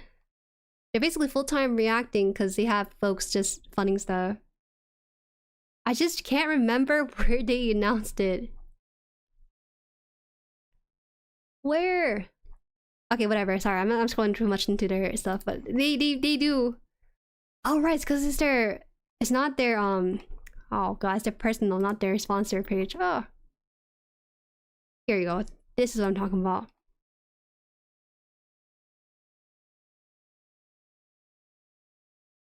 I know they went full-time with it though. They did talk about it too. Anyways, sign up for it. People are more likely to support your content when you have something in front of them to support. Sometimes people feel weird about just donating or giving memberships to you, so having something physically filled out to your goal is a lot easier for people to want to support it. Yeah, I'll give you the link to this in a bit here. You can see you can actually just copy their stuff pretty much, but you can see, for example, they have a custom React. So if you don't want to support any of these, they can do this. And here you can pay, for example, 1 hour watch along, they'll pay £80. I know this is pretty high, but this is like the rates they have for their stuff. And you can't really tell from their stuff if they're full-time or not, but they definitely are. You can see this is their completed page, so they have a lot of these that are fulfilled, and then when you click on them, for example, this helps them out. This one here is a Vocaloid watch party, so Vocaloid React. When you put it in, he has what? Song cresters. So he makes it so that you have to pay £6. I'm gonna say $6. You pay $6 for a clip that's 6 minutes or less. And so people will just put it in. Maybe they'll put multiple videos for them to react to, and then they'll tip that. I don't know if you guys are the size of the community where you can do that right now, but this is something to consider. So, same Yugi features in media. What's going on? I'll look at it later. So yeah. So I talked to them before. They're really friendly and open. I have no idea if I'm talking to Shabir. I think I'm talking to Shabir. Yeah, Shabir. Sorry, it was Shabir. Yeah, I talked to him. And he said that at a time he didn't know what kind of content to react to because he was getting all sorts of requests going from K-pop to anime again. So this just helps out. And also, I think for me, I used it to fund my projects and videos. The split, they take PayPal fees and then 5% on top of that. So about 8-ish% on the total. That's something to consider. But you get the PayPal funds released immediately. I prefer this over Throne. Throne held my money in limbo for about a month, so I really don't like using Throne. Also, the fees on Throne's markup items to about 15% or so. They're so greedy. But sponsor, you know, you're getting as much as you can for the most part, and it helps out.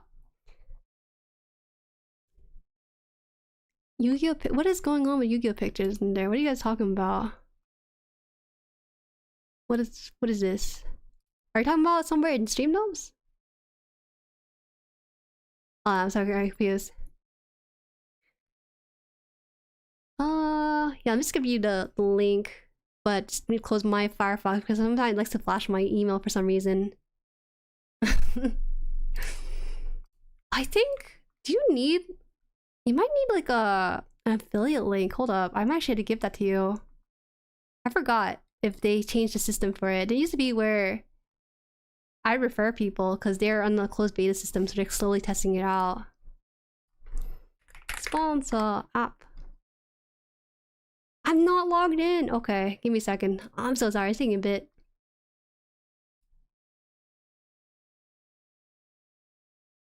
Oh, I forgot what they did because they changed it now. Ah, it's okay. I'll just give you the link just so you can just look at it for yourself. I think it should be fine.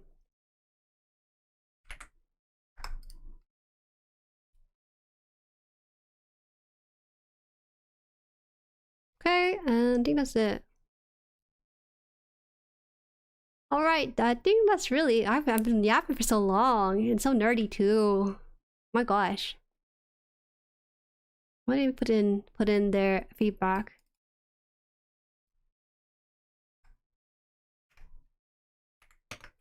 I think this would work out better than Patreon though. But no, Patreon's not bad. People trust it because it's been around for some time. But Sponsor is really reliable and they also very active too. They're very active in their Discord for feedback. Sponsor. I know 18 was in here waiting for his feedback stuff, but actually I gave him a bit of feedback in the YouTube chat, so I'm gonna actually hold off on going further into it because it's getting kind of long with the stream. But yeah, if you guys do have any questions, feel free to not just dip down, but also just everyone in chat. If you guys have any questions about content creation, feel free to ping me in the content creator channel in the Discord because that's way easier. I don't do these videos too often. Are they Malaysian? Well, I don't know if they're Malaysian, but I just know that they get paid in British pounds. I thought they're British. No? Maybe Malaysians are British? I'm not too familiar with the YouTube channel. They've been around for a very long time. They do song covers. They're so cool. Let me see the oldest one. Hey, they've been around for a very long time. Deserve.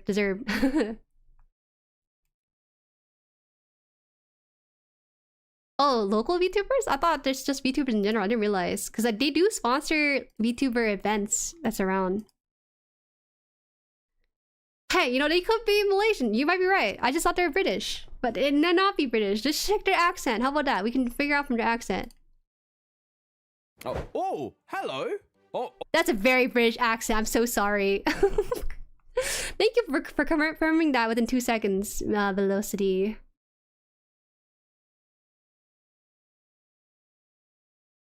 Do they have like an intro? They don't have an intro about who they are.